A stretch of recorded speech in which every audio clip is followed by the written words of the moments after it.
মাওলানা মুহাম্মদ ওয়া আলা আলি سيدنا وعلى آله মাওলানা মুহাম্মদ ওয়া আলা আলি সাইয়্যিদিনা سيدنا وعلى মাওলানা آله মুহাম্মদ সাল্লাল্লাহু আলাইহি সাল্লাম। আলহামদুলিল্লাহ। যাবতীয় গুণগান, গুণস্তুতি, গুণচর্চা, আলোচনা, আরাধনা, উপাসনা সে আল্লাহর জন্যই, যে মহান আল্লাহ পাক আপনাদের সকলকে এতক্ষণ অবধি কোরআন ও হাদিসের আলোকে আলোচনা শ্রবণ করার তৌফিক দান করেছেন। সকলে পড়ুন আলহামদুলিল্লাহ।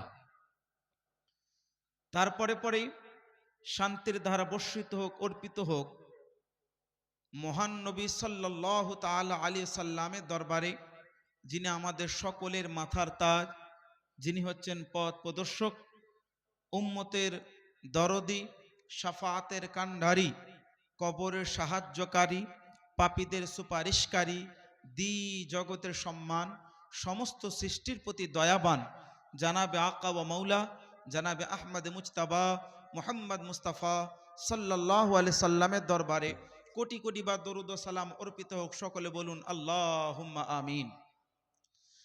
রাত্রি অনেক হয়েছে,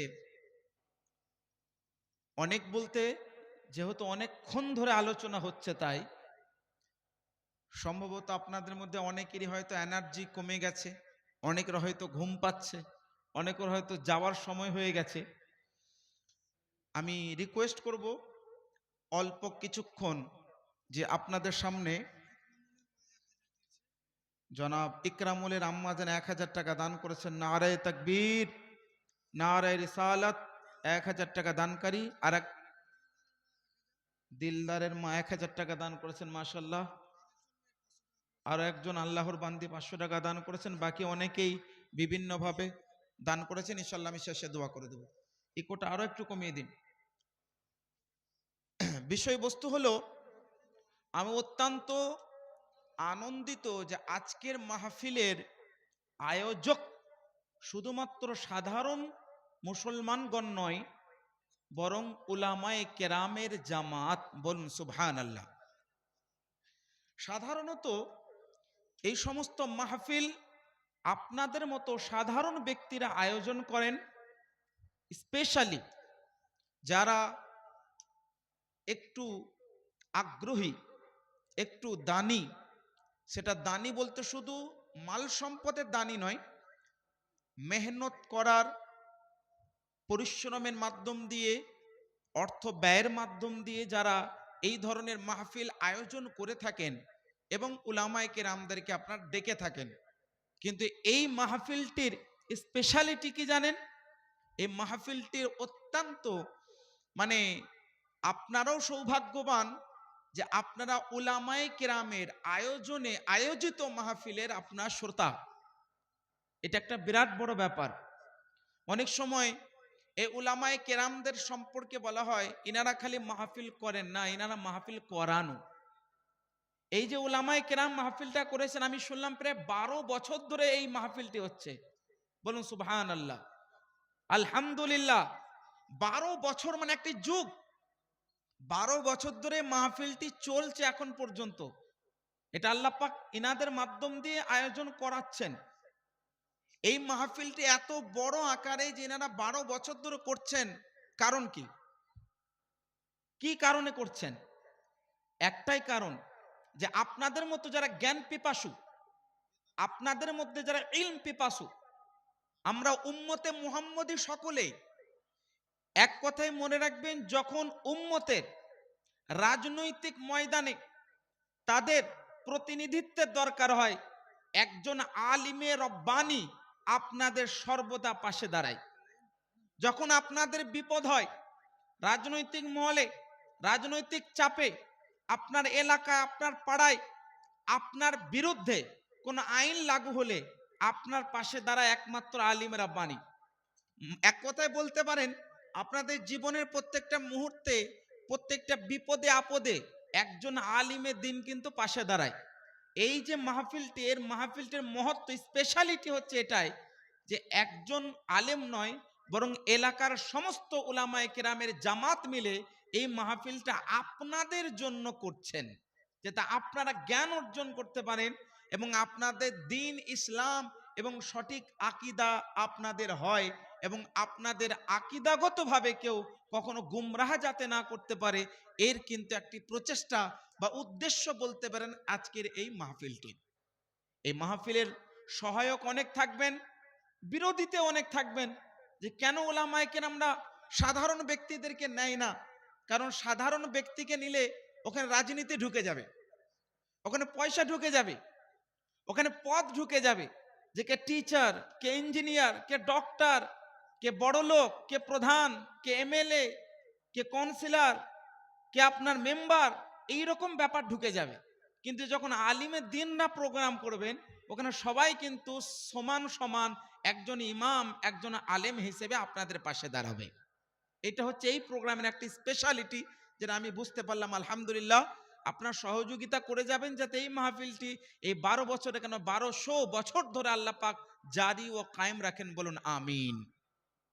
আজ আপনাদের সামনে আমাকে যে বিষয় দেওয়া হয়েছে অত্যন্ত গুরুত্বপূর্ণ, বাট এই মুহূর্তে আপনাদের যে সিচুয়েশন, আপনাদের যে এনার্জি, আমার বিষয়টা একসেপ্ট করতে হয়তো সক্ষম নয়। আমি আমি বুঝতে পারছি।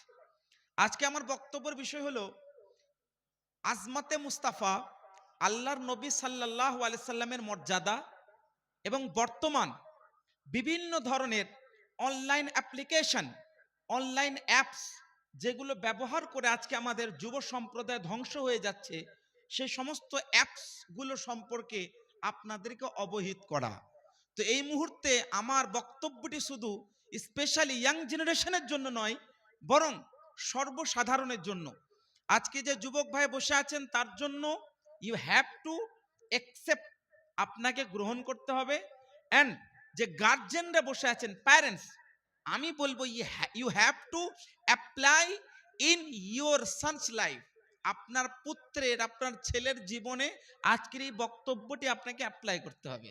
এখানে যে মা বসে আছেন বা বোন বসে আছেন, আপনাদের কর্তব্য হবে আজকের এই বক্তব্যটিকে সম্পূর্ণভাবে বাস্তবায়ন করা আপনাদের সন্তানের জীবনে। তো আজকে আমি বক্তব্য শুরু করব, তার আগে আপনাদের কিন্তু মনোযোগ লাগবে। শোনার জন্য ইচ্ছুক আছেন তো? দূর থেকে ডেকে এনেছেন এনারা, রাত্রি অনেক হয়েছে, এনার্জি না দেখালে কিন্তু আপনার প্রোগ্রামটি সাকসেস হবে না। তো শুরু করি নাকি? পবিত্র কোরআনুল করিম আল্লাহ পাক রব্বুল আলামিন ইরশাদ করছেন, ওয়ামা আতাকুমুর রাসূলু ফাখুযুহু ওয়ামা নাহাকুম আনহু ফান্তাহু ওয়াত্তাকুল্লাহ ইন্নাল্লাহা শাদীদুল ইকাব। আল্লাহ পাক বলছেন যে ওয়ামা আতাকুমুর রাসূল, তোমাদেরকে রসুল যেটা দান করছে, তোমাদেরকে রসুল যেটা দান করেছে, ফাখুদু, ওটাকে গ্রহণ করো। ওয়ামা নাহাকুম আনহু ফান্তাহু, আর যেগুলো থেকে তোমাদেরকে দূরে রাখছেন ওগুলো থেকে তোমরা বিরত থাকো। এই আয়াতের ব্যাখ্যা করার আগে আমি আপনাদেরকে একটি কথা দিই, একটি কথা বোঝাই। দানকারী কে, আল্লাহ না রসুল? জোরে বলুন। একমাত্র দানকারী কে? প্রকৃত দানকারী কে? কেবলমাত্র দানকারী কে? আল্লাহ। মানে সত্যাগতভাবে একমাত্র, কেবলমাত্র, শুধুমাত্র দান কে করেন? আল্লাহ। তবে আল্লাহ প্রদত্ত, আল্লাহ প্রদত্ত, খোদা প্রদত্ত দানকারীকে আমাদের নবী। বলুন সুবহানাল্লাহ। এই কথাগুলো না বোঝার কারণ অনেক ব্যক্তি বলে, হুজুর আল্লাহ ছাড়া কেউ যদি দান করতে পারে বাক্যটা শিরক, এই কথা বলা যাবে না, ইট ইজ শিরক। जो कोई कहेगा, যে কেউ বলবে সে মুসলমান থাকতে পারে না। আমি বলবো কোরআনে আল্লাহ পাক বলছেন, ওয়ামা আতাকুমুর রাসূল, তোমাদেরকে রসূল যেটা দিয়েছেন, দিয়েছেন তো আল্লাহ, কিন্তু আল্লাহ পাক বলছে রসূল যেটা তোমাদেরকে দিয়েছেন, মানে আল্লাহ দিচ্ছেন, কিন্তু আল্লাহ বলছে রসূল যেটা তোমাদেরকে দিয়েছেন, তার মানে আল্লাহ দেন আর বন্টন করেন আমাদের নবী। তো যেটা আল্লাহ নবী দিয়েছেন ওটা গ্রহণ করো, যেটা থেকে বিরত রেখেছেন সেগুলো থেকে বিরত থাকো। আজকে আমাদের যুগে, আমাদের সময়ে বর্তমান পরিস্থিতিতে আমাদের কাছে মোবাইল আছে, আমাদের হাতে বিভিন্ন ধরনের ইলেকট্রনিক ডিভাইস আছে, আমাদের বাড়িতে আলো আছে, মোবাইল স্ক্রিনে আলো আছে, কিন্তু অন্ধকার মনের মধ্যে নূর নেই। আমাদের মনগুলো অন্ধকার, মনের মধ্যে আলো নেই। কেন? কারণ আমাদের ইলেকট্রনিক ডিভাইস আলো দিচ্ছে, ইলেকট্রনিক ডিভাইস আমাদের পকেটে পকেটে, বাট আমাদের বাড়িতে ইমানি আলো কিন্তু নেই। কেন? কারণ আমরা আজকের যুগে ইউজ করার পদ্ধতি জানি না। আজকে মোবাইলে বিভিন্ন ধরনের অ্যাপস যেগুলো ব্যবহার হচ্ছে, এই ধরনের ব্যবহার করার নির্দেশ কি আল্লাহ নবী দিয়েছেন? বলে হুজুর, আল্লাহ নবী জামানায় তো মোবাইল ছিল না। আমি বলছি শোনেন, mobile is bad or good, মানে মোবাইলটা ভালো না খারাপ? কেউ যদি প্রশ্ন করে হুজুর মোবাইল নিয়ে যদি আলোচনা করতে হয়, অ্যাপ্লিকেশন নিয়ে যদি আলোচনা করতে হয়, অনলাইন ডিজিটাল বিষয় নিয়ে যদি আলোচনা করতে হয়, তো ডিজিটাল বিষয়ে ইলেকট্রনিক ডিভাইস আজকের যুগের মোস্ট ইম্পর্টেন্ট, মোস্ট নিডেড, সবার জন্য প্রয়োজনীয়। তাহলে সেটা কি খারাপ না ভালো? আমি বলবো সেটা ভালো কি খারাপ এটা ডিপেন্ড করছে আপনার ব্যবহারের উপরে। হাউ ডু ইউ ইউজ, কিভাবে আপনি ব্যবহার করেন, কিভাবে ব্যবহার করেন। How for long do use, আপনি কতক্ষণ ব্যবহার করেন, আপনি কতক্ষণ ব্যবহার করেন, এবং ওয়াই ডু ইউ ইউজ, কেন ব্যবহার করেন, কিভাবে ব্যবহার করেন, কেন ব্যবহার করেন, কতক্ষণ ব্যবহার করেন। এইটা মেটার করে মোবাইলটা আপনার জন্য গুড না আপনার জন্য ব্যাড। মানে mobile is good for you or bad for you, এই প্রশ্নের উত্তর হবে আপনি মোবাইলটা ব্যবহার কেন করছেন, কিভাবে করছেন এবং কতক্ষণ করছেন। এইটা হচ্ছে এই প্রশ্নের জবাব। আজকের যুগে আমাদের আয়াতটা মনে রাখতে হবে। আল্লাহর পাক বলছেন তোমাদেরকে মহান নবী যেটা দান করেছেন ওটা গ্রহণ করো, আর যেগুলো থেকে দূরে রেখেছেন সেগুলোকে তোমরা নিজের থেকে দূরে রাখো, মানে তোমরা সেগুলোকে বর্জন করো। সুনানে তিরমিজি শরীফের একটি হাদিস, সুনানে তিরমিজি শরীফ হাদিস নম্বর 2416। এই হাদিসটি অত্যন্ত গুরুত্বপূর্ণ এবং আমাদের সবাইকে হাদিসটি মনে রাখা দরকার। আল্লাহ রাসূল বলছেন লা তাজুলু কদাম ইবনে আদম ইয়াউমাল কিয়ামাতি মিন ইনদি রাব্বিহ। কোন মানুষের, এখানে মুসলমান, হিন্দু, দেওবন্দি, ওয়াহাবি, লামাযহাবি এই রকমের কোনো প্রশ্ন নেই। হাদিস একদম সর্বসাধারণের জন্য। আল্লাহর নবী বলছেন লা তাজুলু কদাম ইবনে আদম ইয়াউমাল কিয়ামাহ মিন ইনদি রাব্বি, কিয়ামতের দিনে কোন আদম সন্তানের পা আল্লাহর দরবার থেকে সরবে না। তার মানে তাকে দাঁড়িয়ে থাকতে হবে। কেন? হাত্তা ইউসআল আন খামস, পাঁচটি প্রশ্ন তাকে জিজ্ঞেস করা হবে, পাঁচটি প্রশ্ন।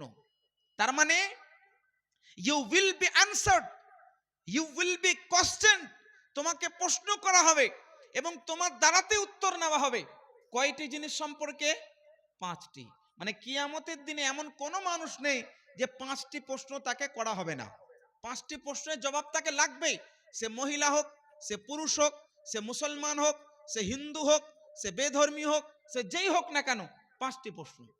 এক, আন উমরি ফিমা আফনা, প্রথম প্রশ্ন হবে তোমার জীবন, তোমার জীবন সম্পর্কে প্রশ্ন করা হবে। কেমন প্রশ্ন? সে প্রশ্ন হবে how do you live life, কিভাবে জীবন যাপন করেছো। How do you live life, কিভাবে জীবন যাপন করেছো। ওয়্যার ডু ইউ লিভ, কোথায় জীবন যাপন করেছো, তোমার জীবনটা কোথায় অতিবাহিত করেছো, এইটা হবে প্রথম প্রশ্ন। এরপরে আন উমরি ফিমা আফনা ও আন শাবাবি ফিমা আবলা, দুই নম্বর প্রশ্ন হবে তোমার যৌবন সম্পর্কে, তোমার যৌবনটা কোথায় বিনাশ করেছো, কোথায় নষ্ট করেছো, এই সম্পর্কে প্রশ্ন হবে যে তোমার যৌবনকাল কিভাবে তুমি অতিবাহিত করেছো। দুই নম্বর প্রশ্ন। তিন নম্বর ওয়া মালি মিন আইনাকতাসাবাহ ওয়া ফিমা আনফাকাহ, আর তিন নম্বর প্রশ্ন হবে যে তুমি কোথা থেকে উপার্জন করেছো, ওয়া ফিমা আনফাকা, আর কোথায় ওটাকে ব্যয় করেছো। চার নম্বর প্রশ্ন, কোথা থেকে উপার্জন করেছো এবং কোথায় ব্যয় করেছো। আর 5 নম্বর প্রশ্ন হবে ওয়া মাযা আমিলা ফি মা আলিমা।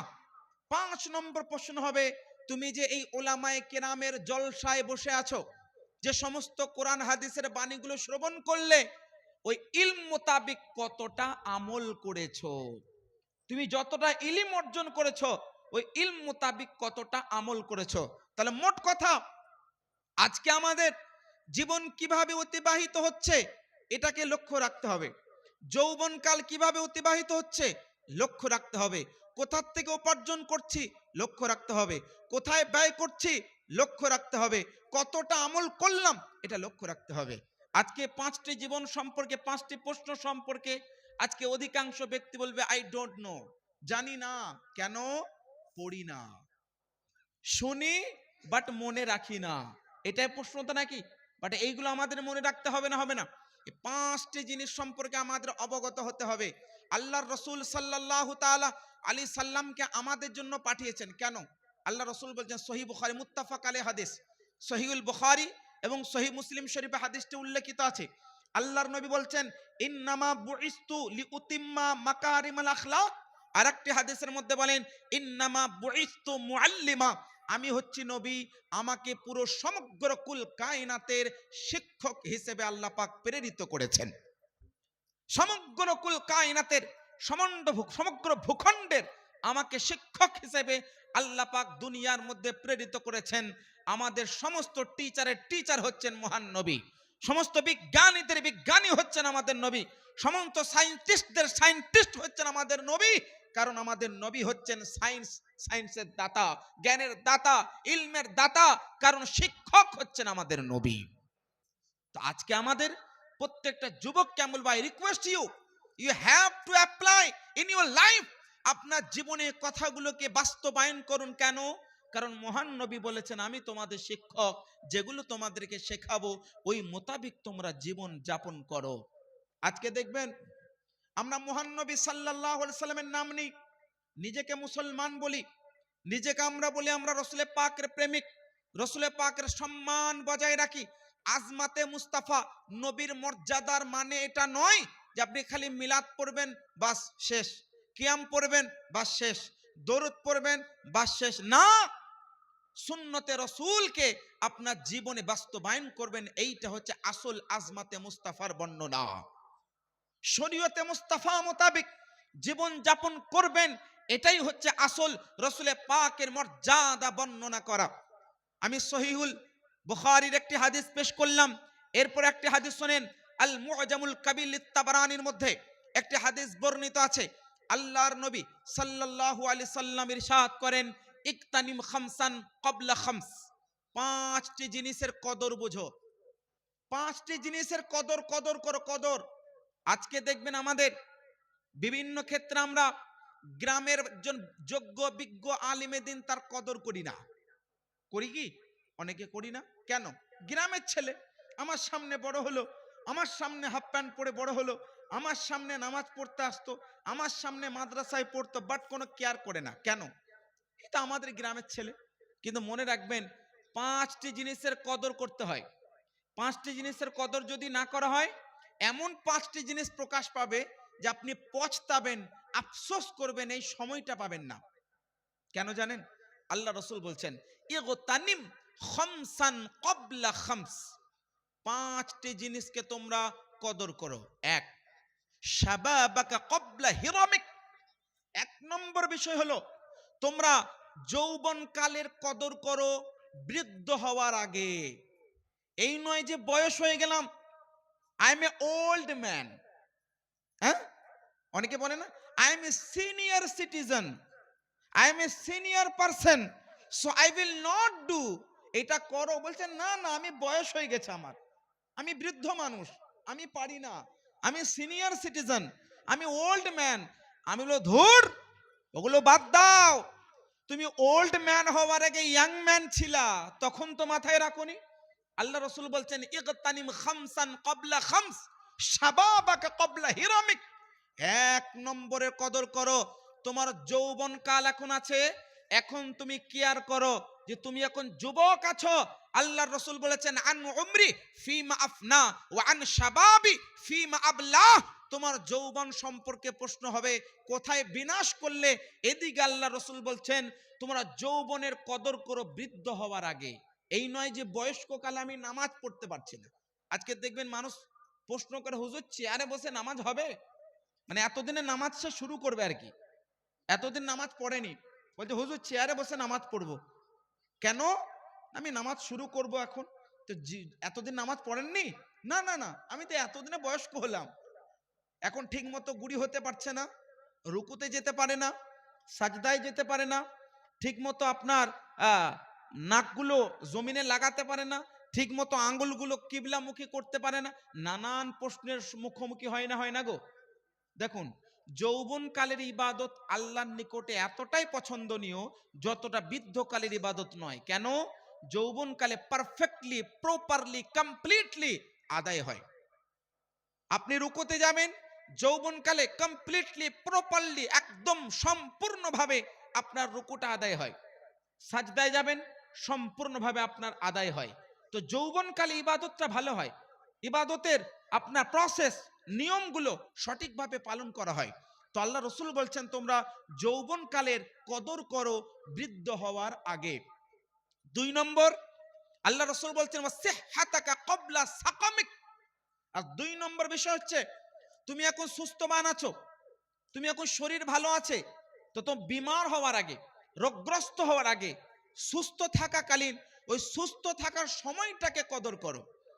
এখন তোমার আল্লাহ পাক শরীর দিয়েছে, এটা বিরাট বড় নিয়ামত, এই নিয়ামতটার কদর করো। আমি 2টি হাদিস একসঙ্গে যুক্ত করে ব্যাখ্যা করছি। সহিহুল বুখারীর মধ্যে আরেকটি হাদিস আছে, নি'মাতানি মাগবুনুন ফীহিমা কাসীরুম মিনান নাস আস-সিহহাতু ওয়াল ফারাগ। 2টি এমন বড় নিয়ামত যে 2টি নিয়ামত থেকে অধিকাংশ মানুষ কি আছে? অবহেলিত, অজ্ঞাত, একেবারে কেয়ার করে না, কেয়ারলেস। 2টি জিনিস, এক সেটা হচ্ছে সুস্থতা, আর 2 অবসর। সুস্থতার সম্পর্কে আল্লাহ নবী বলছেন কে সিহহাতাকা ক্বাবলা সাকামিক। এখন সুস্থবান আছো, শরীর ভালো আছো, রোগ হয়ে যাবে না তো, এইটাকে চিন্তা করে ইবাদত করো। এখন শরীর ভালো আছে, রোজা রাখো, এই নয় যে বিমার হয়ে গেলে রোজা রাখতে পারবে না। আজকে দেখবেন যে লোকটা 12 বছর বয়স থেকে রোজা রাখে, সে 80 বছর বয়স হয়ে গেলেও সে রোজা রাখার অভ্যাসটা ছাড়তে পারে না। কিন্তু যে লোকটা 50 বছর পর্যন্ত রোজা রাখেনি, আগামী যদি 10 বছর বাঁচে, এই 10 বছর ভয়ে রোজা রাখতে পারবে না। কেন? এটার নাম আজমাতে মুস্তাফার বর্ণনা না। আল্লাহর রসুলের মর্যাদা বর্ণনা করো তখনই কার্যকারী হবে আল্লাহ রসুলের সুন্নতের উপর আমল করার মাধ্যম দিয়ে, আল্লাহ রসুলের শরীয়তের উপর আমল করার মাধ্যম দিয়ে। আল্লাহ রসুল সাল্লাল্লাহু তাআলা আলাইহি ওয়াসাল্লাম আমাদেরকে বলেছেন সুস্থ থাকার সময়ে তোমরা এটার কদর করো। তো 2 নম্বর বুঝতে পারলেন। 3 নম্বর আল্লাহ রসুল বলছেন ওয়া গিনাকা ক্বাবলা ফাকরিক। তুমি এখন মালদার আছো, ধনবান আছো, এই সম্পদের মূল্যায়ন করো, কদর করো। কখন? গরিব হওয়ার আগে। এখন তোমাকে সম্পদ দিয়েছে, এটার মূল্যায়ন করো। আজকে এখানে অনেকজন মানুষ আছেন, একটু আগে কালেকশন করা হচ্ছিল। কালেকশন কি কালেকশন? না আপনার জান্নাতে নিয়ে যাওয়ার রাস্তা দেখানো হচ্ছিল। এখানে হয়তো বলা হচ্ছে কে কে আছেন 500 টাকা করে দেবেন। অনেক হয়তো চিন্তা করছেন যে 500 টাকা জলসা তো শেষই হয়ে গেল, আবার আগামী বছর জলসা কবে হবে না হবে, কি চাঁদা দেব না দেব, চিন্তা একটা মাইন্ড আসবে না, মানসিকভাবে এটা মানসিকভাবে একটা চিন্তা আসবে। তো অনেকে চিন্তা করছেন যে 500 টাকা দেব, দিই বা কি হবে, দিই বা কি হবে। আল্লাহ রসুল বলছেন ওয়া গিনাকা ক্বাবলা ফাকরিক। এখন তোমার সম্পদ আছে না, এটার মূল্যায়ন করো। কত টাকা আছে, কত টাকা ব্যয় করবে, কোথায় ব্যয় করবে, এগুলো চিন্তা ভাবনা করো। আজকে এখানে আপনি যদি 1000 টাকা দান করেন, আমি মুফতি আবু বকর মিসবাহ আমার বাড়ির কথা বলছি না, পবিত্র কোরআন সূরা আল ইমরান পারা নম্বর 3 আল্লাহ পাক বলছেন মাসালুল লাযিনা ইউনফিকুনা আমওয়ালাহুম ফি সাবিলিল্লাহ কামাসালি হাববাতিন আমবাতাত সাবআ সানাবিলা ফি কুল্লি সুমবুলাতিন মিআতু হাব্বা ওয়াল্লাহু ইউদাইফু লিমান ইয়াশা ওয়াল্লাহু ওয়াসিউন আলীম। এই আয়াতের ব্যাখ্যা কি জানেন? মাইক মানে আরো একটু ইকো কমান, কথাগুলো জড়িয়ে গেলে বুঝতে ভালো লাগবে না। আল্লাহ পাক বলছেন ওই সব ব্যক্তিদের উপমা যারা আল্লাহর রাস্তায় ব্যয় করে, দান করে, কার মতো? কামাসালি হাব্বাতিন, একটি বীজের মতো, দানার মতো। আম্বাতাত, যে একটি বীজকে বুঝলেন রোপণ করলো। আম্বাতাত, আম্বাতাত সাবআ সানাবিল, ওই একটি বীজ বা একটি দানা, মনে করুন শস্যের একটি দানা দিলেন, দানা থেকে একটা গাছ বের হবে না? আল্লাহ পাক বলছেন যে আল্লাহর রাস্তায় দান করলো 1 টাকা, ওইটা একটা শস্যার দানার মতো। ওখান থেকে আম্বাতাত সাবআ সানাবিল, ওখান থেকে 7টা শীষ বের হলো। কয়টা? 7টা শীষ বের হলো। আমার থেকে বেশি আপনি ভালো বুঝবেন। কয়টা শীষ বের হলো? 7টা। ফি কুল্লি সুম্বুলাতিন মিআতু হাব্বা, আর প্রত্যেকটি শীষে 100 করে শস্যকণা জন্মাবে। মানে 1 টাকা দান করলেন, এটা কার মতো? একটা শস্যার বীজের মতো। ওটা আপনি জমিনে রোপণ করলেন, জমিন থেকে আপনার গাছ বের হলো, 7টি শীষ বের হলো, 7টি শীষ, প্রত্যেকটি শীষে 100 করে দানা বের হলো। কয়টা হলো? 700টা। কয়টা? আল্লাহ গ্যারান্টি দিচ্ছে, আমি নয়। যে আল্লাহর রাস্তায় 1 টাকা দান করলো, ওই ব্যক্তিকে এইরকম উদাহরণ দিয়ে আল্লাহ বোঝাচ্ছেন যে 700 পর্যন্ত আল্লাহ নেকি দান করে। ইট ইজ নট লিমিটেশন, এখানে কোনো সীমা নেই। আল্লাহ বলছেন ওয়াল্লাহু ইউদাইফু লিমান ইয়াশা, আর আল্লাহ যার জন্য চাইবেন এর চাইতে আরো বৃদ্ধি করে দেবেন। কত বৃদ্ধি করবেন? কত বৃদ্ধি করবেন কেউ জানে না? এখানে কোনো লিমিট নেই, নো লিমিটেশন, কোনো সীমা নেই। তো 1 টাকা এখানে যারা দান করলেন 500 টাকা, তো 500 ইন্টু এখানে 700 দিয়ে আপনি একবার গুণ করে দেখেন কত বের হচ্ছে। 5 7 35। দেখেন তাহলে, তো চিন্তা করার কোনো ব্যাপার আছে? এখনই মুফতি জাহাঙ্গীর সাহেব বলছিলেন 500 500 কে দেবেন, 500 বলছি না, এই যে 700 700 নেকির কথা, 700 টাকা করে দেনেওয়ালা এখানে কেউ নেই কোরআনের আয়াতের উপরে ইমান এনে? আল্লাহ বলছেন যে 1 টাকা দান করলো, সে একটি শস্যার বীজের মতো বের হলো, 700 নেকি পাবে। তো 700 টাকা দান করার মতো কেউ নেই কোরআনের আয়াতের উপর আমল করে? এখানে আমাকে কেউ বলেনি যে হুজুর আপনি চাঁদা তুলেন বা হুজুর বলেন। আমি আপনাকে হাদিসটি বলছিলাম, আল্লাহ রসুল বলছেন ওয়া গিনাকা ক্বাবলা ফাকরিক, তোমাদের সম্পদের মূল্যায়ন করো তোমাদের গরিবি আসার আগে। একটু পড়ে নি, গরিবি আসার আগে। তো এখানে এখন যাদের যাদের সম্পদ আছে 700 টাকা করে দেওয়ার মতো কেউ নেই গো ভাই। আমি বক্তব্য কেবল শুরু করছি, একজন কমসে কম হাত তুলেন এই কোরআনের আয়াতের মান রেখে। কমসে কম আল্লাহ পাক বলছেন 1 টাকা দান করলে 700 গুণ নেকি দান করেন। আল্লাহ যদি চায় আরো বৃদ্ধি করেন, কত বৃদ্ধি করবেন কেউ জানে না, অতিরিক্ত বৃদ্ধি করেন। আল্লাহ তো বেহিসাব দেনেওয়ালা, তাই না? তো একজন কেউ নেই এখানে, একজন, মাশাআল্লাহ 2 জন হয়ে গেছে। নারায়ে তাকবীর। ওই নাম 2 ভাইয়ের আমি দোয়া করছি স্পেশালি মহান আল্লাহর কাছে, আল্লাহ পাক এই সূরা আল ইমরান 3 নম্বর পারার মাসালুল্লাযীনা ইউনফিকুনা আমওয়ালাহুম ফি সাবিলিল্লাহি কামাসালি হাব্বাতিন, এই আয়াতের ওসিলায় আল্লাহ পাক এনাকে 700 কেন তার থেকে অধিক বেশি নেকি তুমি দান করো, বলুন আমিন। এই 2 জনের 700 করে নিয়ে নেবেন। আমি যে বিষয়টা বলছিলাম, আল্লাহ রাসূল বলছেন ওয়া গিনাকা ক্বাবলা ফাকরিক, তোমাদের সম্পদের মূল্যায়ন করো তোমাদের সম্পদ হারিয়ে যাবার আগে। আচ্ছা 4 নম্বর শোনেন, 4 নম্বর আল্লাহ রাসূল সাল্লাল্লাহু আলাইহি ওয়াসাল্লাম বলেন ফারাগাকা ক্বাবলা শুগলিক, তোমাদের অবসর সময়ের মূল্যায়ন করো ব্যস্ত হওয়ার আগে। আজকে অনেককে বলা হয় হুজুর আপনি 5 ওয়াক্ত নামাজ কেন পড়েন না? সে বলে I have no time to pray, নামাজ পড়ার জন্য টাইম নেই। কেন? বলছে আমার তো বিবাহ হয়েছে, আমার সন্তানতি আছে, আমি এই করে সেই করে। আমি বলে শোনেন, আপনার সন্তান আছে, সব আছে, এই টাইমটার মূল্যায়ন করে আপনি জানলেন না। মাওলা আলী রাদিয়াল্লাহু তাআলা আনহু কি বলেছেন জানেন? আল ওয়াক্তু সাইফুন ইন তাকতাক, সময় হচ্ছে তলোয়ারি, সময় হচ্ছে তলোয়ারি। সময়কে তুমি যদি মেনটেন না করতে পারো, কাটতে না পারো, সময় তোমাকে কেটে ফেলে দেবে। So you have to maintain your life because your time will be maintain you. যদি সময়কে তুমি মেনটেন না করো, সময় তোমাকে এমন করে মেনটেন করে দেবে যে তুমি কিছুই পাবে না, না পকেটে হাত দেবে কিছু থাকবে, না তোমার হায়াতে কিছু থাকবে, না পরকালে কিছু থাকবে। তো আল্লাহ রাসূল বলছেন 4 নম্বর ওয়া ফারাগাকা ক্বাবলা শুগলিক, তোমার অবসর সময়ের মূল্যায়ন করো ব্যস্ত হওয়ার আগে। আর 5 নম্বর, ওয়া হায়াতাকা ক্বাবলা মাউতিক।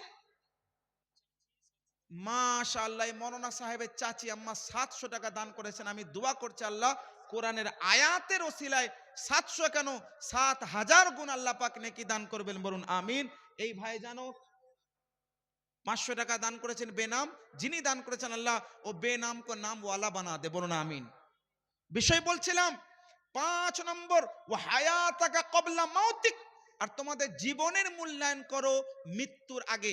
এটা আমি শর্টকাটে বুঝিয়ে দিই।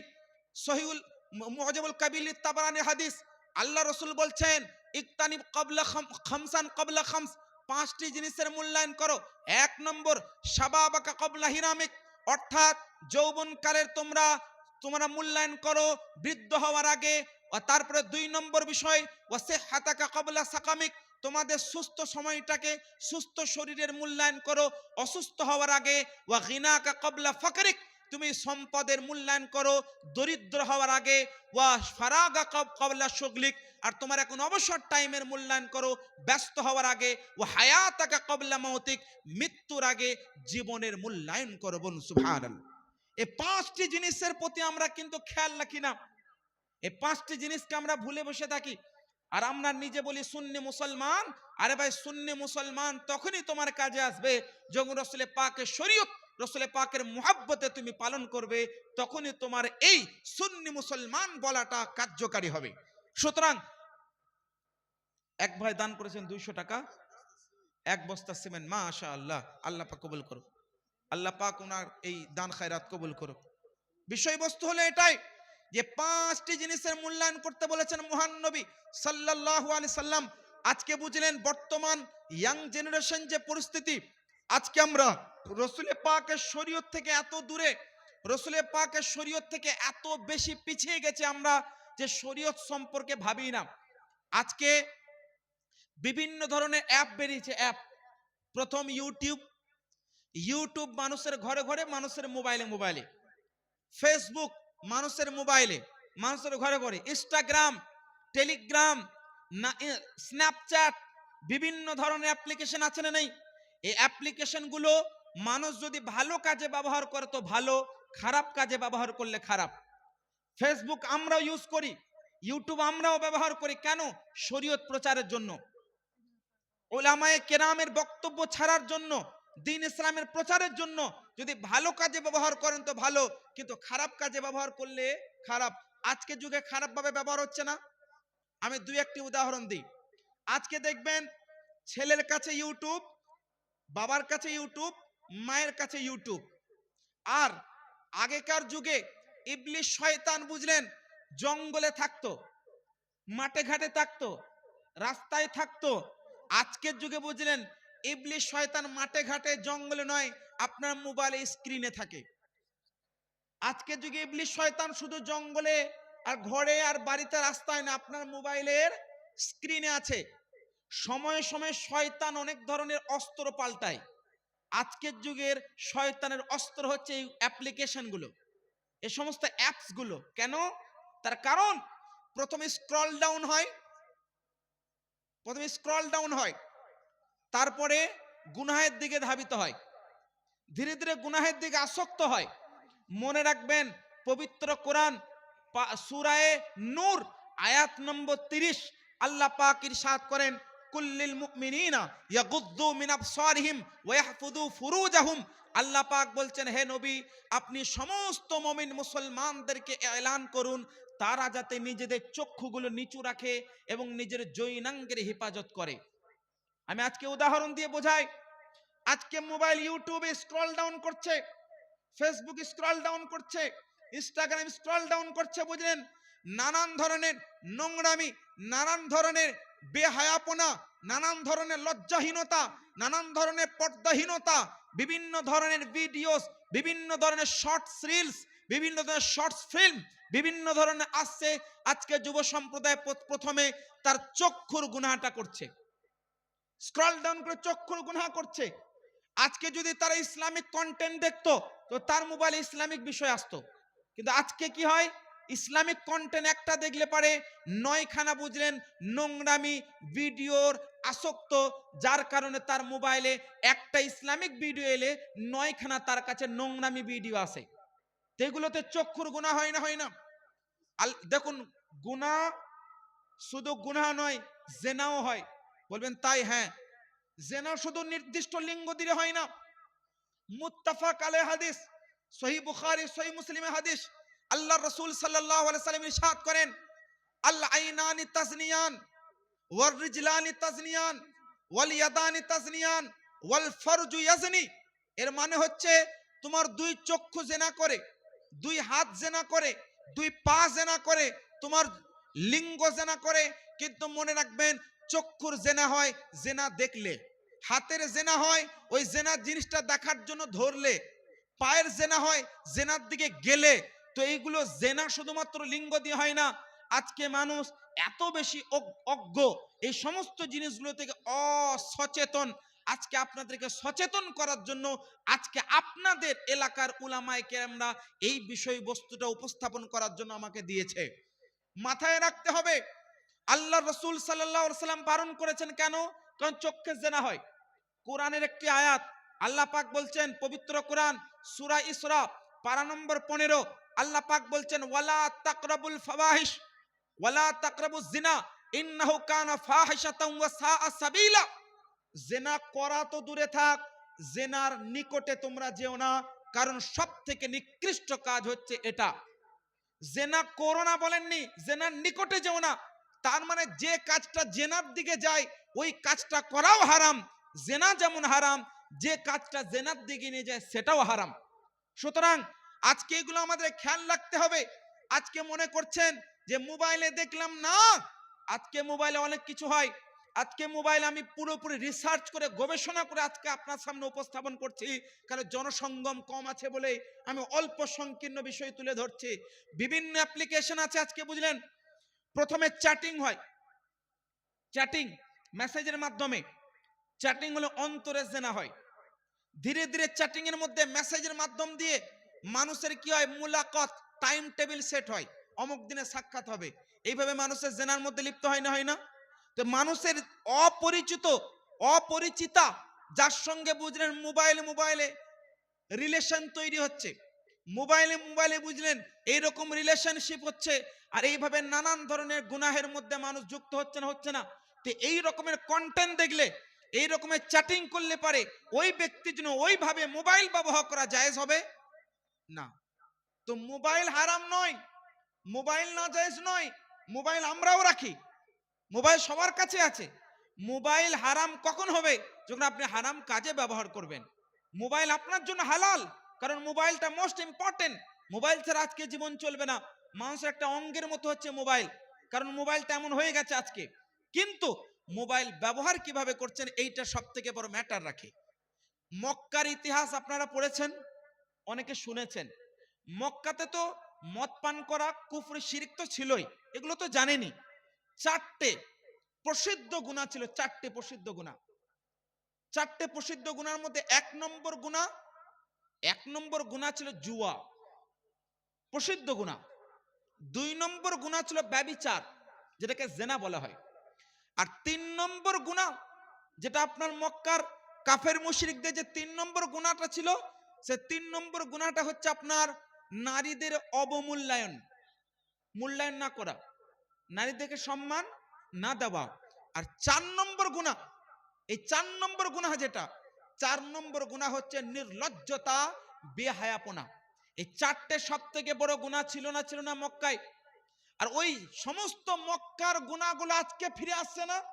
কোরআনে আল্লাহ পাক বলছেন, আফা হুকমাল জাহিলিয়াতি ইয়াবগুন। কোরআনের আয়াত, আল্লাহ পাক বলছেন, আফা হুকমাল জাহিলিয়াতি ইয়াবগুন। তারা কি আবার পুনরায় ওই জাহিলিয়াতের বিধি বিধানগুলো গ্রহণ করতে চাইছে? আফা হুকমাল জাহিলিয়াতি ইয়াবগুন। তো আজকে ওই সমস্ত মক্কার চারটে আমি গুনাহের কথা বলছি। জুয়া, আজকে জুয়া নেই। আজকে বড় বড় সেলিব্রিটি বুঝলেন, বিভিন্ন অ্যাক্টর অ্যাক্ট্রেস, নায়ক নায়িকা, তারা বুঝলেন বিভিন্ন ধরনের প্রমোশন করছে। কেমন প্রমোশন? অমুক অ্যাপ্লিকেশনটা ডাউনলোড করো, গেম খেলো, টাকা ইনকাম করো, easy to earn. Please download this app and easy to earn. এই অ্যাপ্লিকেশনটা ডাউনলোড করো, সহজে ইনকাম করতে পারবে। হচ্ছে না, হচ্ছে না? আজকে গেমের অ্যাপ, বিভিন্ন ধরনের অ্যাপ্লিকেশন, গেম ডাউনলোড করে আমাদের বাড়ির বাচ্চারা গেম খেলতে খেলতে খেলতে পয়সা পাচ্ছে, 1 টাকা 2 টাকা 10 টাকা 20 টাকা 1000 10,000 20,000 পাচ্ছে, কিন্তু 50,000 চলে যাচ্ছে সেটা দেখছে না, 20,000 আসছে। এই সমস্ত অ্যাপ্লিকেশনগুলো ডাউনলোড করছে আজকে আমাদের আপনাদের যুবকেরা, আমাদের আপনাদের বাড়ির সন্তানেরা। কিন্তু ধীরে ধীরে আমাদের যুব সম্প্রদায় ধ্বংসের দিকে যাচ্ছে, এটা আমরা একবারের জন্য ভাবি না।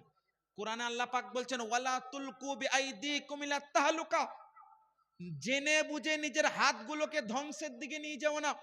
আজকে মোবাইল থেকে আমরা এই সমস্ত গেমের অ্যাপ্লিকেশন আমাদের বাড়ির বাচ্চারা ডাউনলোড করে আজকে ধ্বংস হয়ে যাচ্ছে। এই গেম অ্যাপ্লিকেশন জুয়ার দিকে নিয়ে যায় না? তো মক্কাতে যে জুয়া ছিল সেই জুয়া আবার ফিরে আসছে না?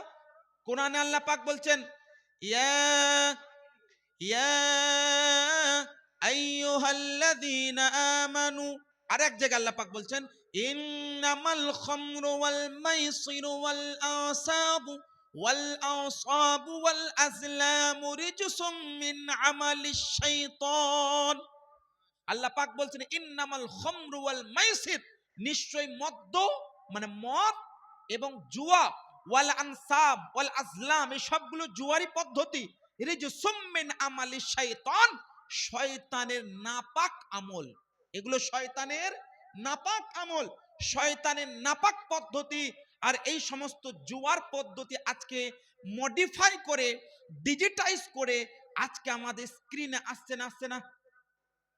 আল্লাহ রসুলকে আল্লাহ পাক বলছেন হে নবী, আপনার কাছে ইয়াসআলুনাকা আলিল খামরি ওয়াল মাইসির, মক্কার ব্যক্তিরা আপনার কাছে মদ এবং জুয়া সম্পর্কে জিজ্ঞেস করবে, কুল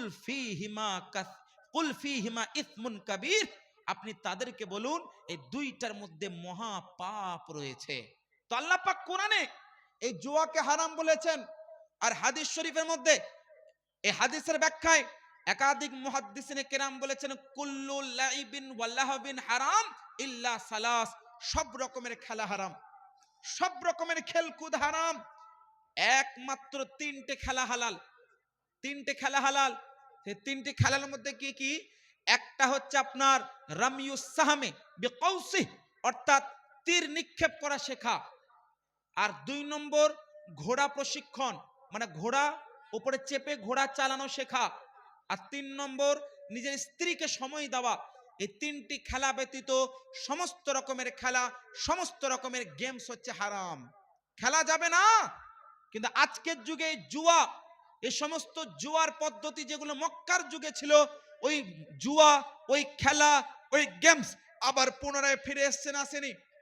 মক্কার যুগে জুয়া হতো বিভিন্ন ধরনের, একটা পাথর ছুঁড়ে দিল, যেখানে গিয়ে লাগলো ওইটা তার হয়ে গেল। বিভিন্ন কাপড়ের, মুরগির বিভিন্ন ধরনের গেমস।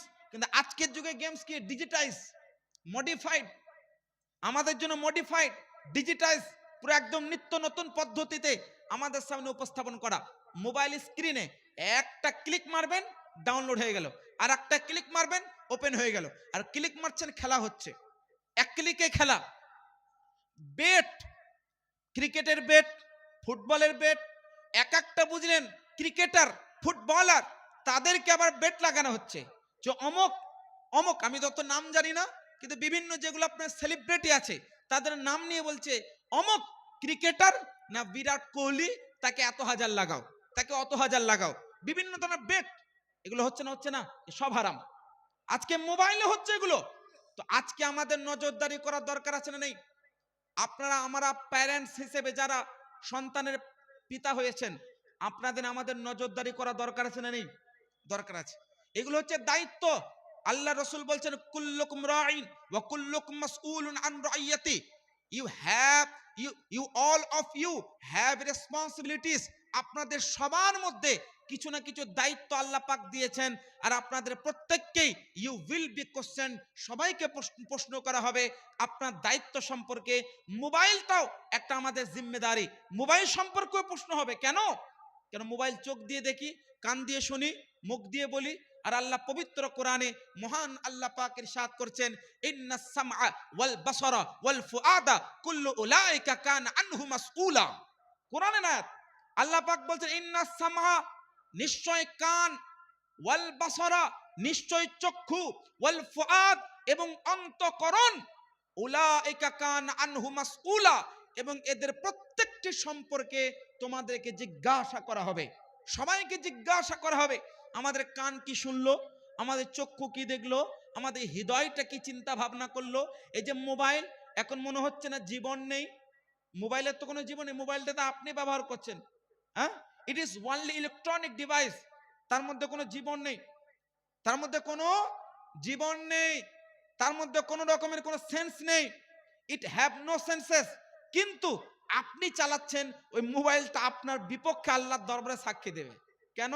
কারণ মোবাইলটাকে আপনি আমি চালাচ্ছি। সুতরাং সমস্ত যুবকদেরকে এই শিক্ষাগুলো গ্রহণ করতে হবে যে মোবাইল ব্যবহার করারও পদ্ধতি হাদিসে এবং কোরআনে আছে। বলবেন কিভাবে?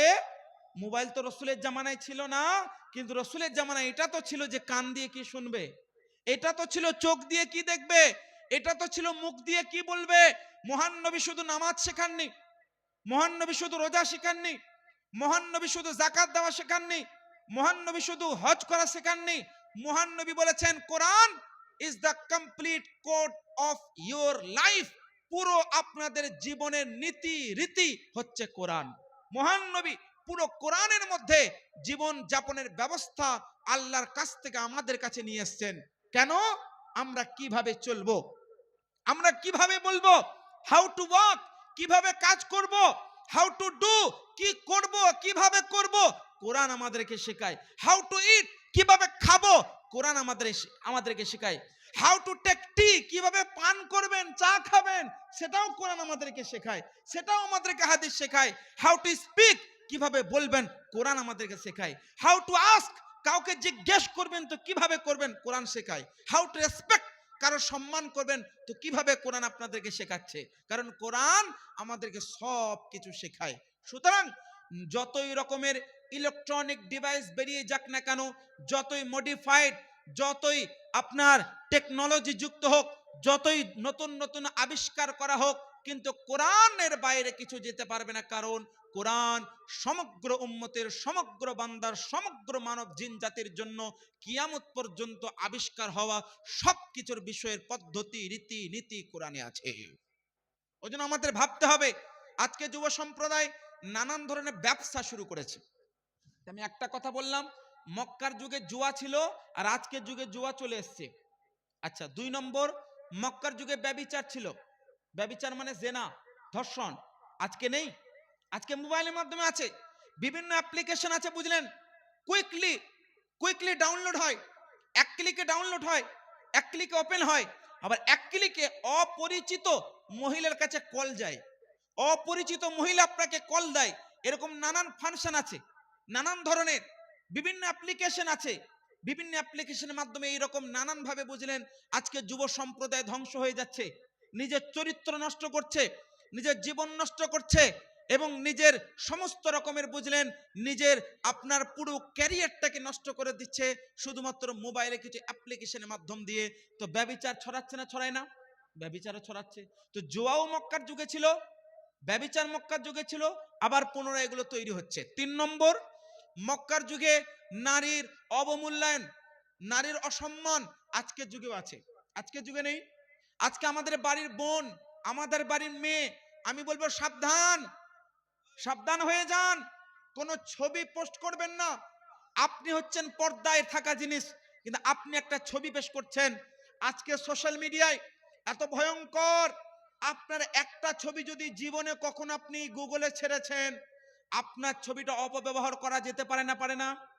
আজকে যত দিন যাবে এআই বেশি ডেভেলপ হচ্ছে, এআই মানে আর্টিফিশিয়াল ইন্টেলিজেন্ট ডেভেলপ হচ্ছে। আপনার ছবিটাকে নিয়ে নানান ভাবে অপব্যবহার করতে পারে। আপনার ছবিটা নিয়ে অন্য কোনো নারীর সঙ্গে আপনার ছবিটা লাগিয়ে দিতে পারে। অন্য একটা নারী যে কুকর্মে লিপ্ত আছে, আপনার ছবিটা তার ফেসের মধ্যে পুরো ডেটো লাগিয়ে দিতে পারে, লাগিয়ে দিয়ে আপনাকে বদনাম করা হচ্ছে। তো নারীর অবমূল্যায়ন মক্কার যুগে হতো, আজকে হচ্ছে না, হচ্ছে না? আজকে কারোর সঙ্গে দুশ্মনী, কোন মহিলার সঙ্গে হয়তো তার সম্পর্ক ভালো নেই, খানদানি অসুবিধা বা পারিবারিক সমস্যা, আজকে সোশ্যাল মিডিয়া তার একটা গোপন ভিডিও ছেড়ে দিচ্ছে। হচ্ছে না? হচ্ছে না? তো নারীর অবমূল্যায়ন আজকের যুগেও হচ্ছে, মক্কার যুগেও ছিল। তো এই ধরনের অপব্যবহারের কারণে আজকে আমাদের নারীরাও সুরক্ষিত নেই। কিন্তু এটা শুধু পুরুষদের দোষ নয়, আজকে নারীদেরও দোষ আছে। আজকে একজন বৃদ্ধা মহিলা, সে বুঝলেন আজকে একটা নতুন নিয়ম, এখন বর্তমান নতুন নিয়ম শুরু হয়েছে, সেটা হচ্ছে ব্লগ ক্রিয়েটিং।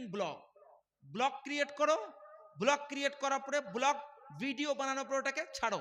মানে তার ফ্যামিলিতে কি হচ্ছে, দেখো আমার মা খাচ্ছে, আমার বোনে ঘুমিয়ে আছে, আমার মেয়ে পড়তে গেল, আমার মেয়ে ফিরে এলো। আরে ভাই, তোমার এই জীবন যাপনের ব্যবস্থা তুমি মানুষকে কেন শোনাচ্ছ রে ভাই? হ্যাঁ? আচ্ছা, আপনারা একটা অবাক যাবেন, আল্লাহর রসুলকে জাদু করা হয়েছিল, জানেন তো? হ্যাঁ, কেন করা হয়েছিল? উম্মতকে শিক্ষা দেওয়ার জন্য তো নাকি? জাদুটার প্রভাব পড়া তো মানে হয় না। কিন্তু আল্লাহ রসুলের মোবারক দেহতে জাদুর প্রভাব পড়েছিল, তার অনেকগুলো ব্যাখ্যা আছে। তার মধ্যে একটা ব্যাখ্যা যে জাদু টোনা বলে জিনিস হয় বা আছে, ওটা প্রভাব পড়তে পারে। তো মহান নবীর যদি প্রভাব পড়ে, আমাদের আপনাদের পড়তে পারে না?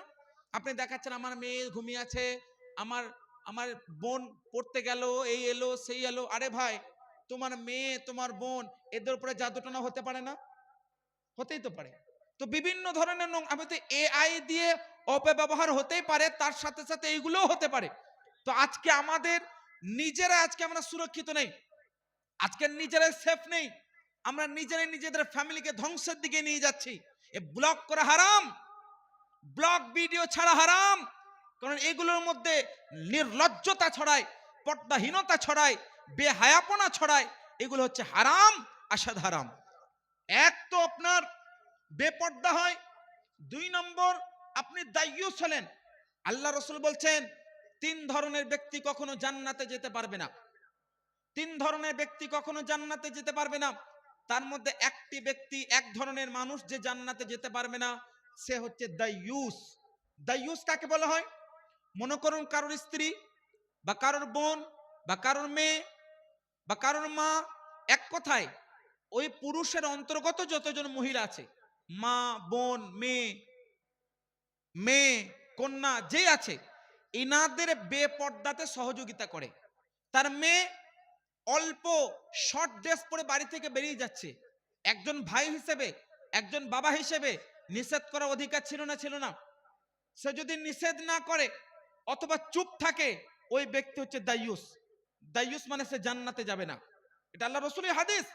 আজকে আমাদের যুগে মাত্র 2 বছর 3 বছরের মেয়ে, আমরা মেয়েকে জিজ্ঞেস করি, আমরা মেয়েকে বলি যে ডু ইউ লাইক ইট, এটা পছন্দ করছো, এটা ভালো লাগছে? 3 বছরের মেয়েকে আমরা বলছি, মানে শর্ট ড্রেস একটা, এটা হাফ প্যান্ট, এটা হাফ ড্রেস, আর মেয়েকে জিজ্ঞেস করছে ডু ইউ লাইক ইট, হ্যাঁ, উইল আই বাই, এটাকে কিনবো?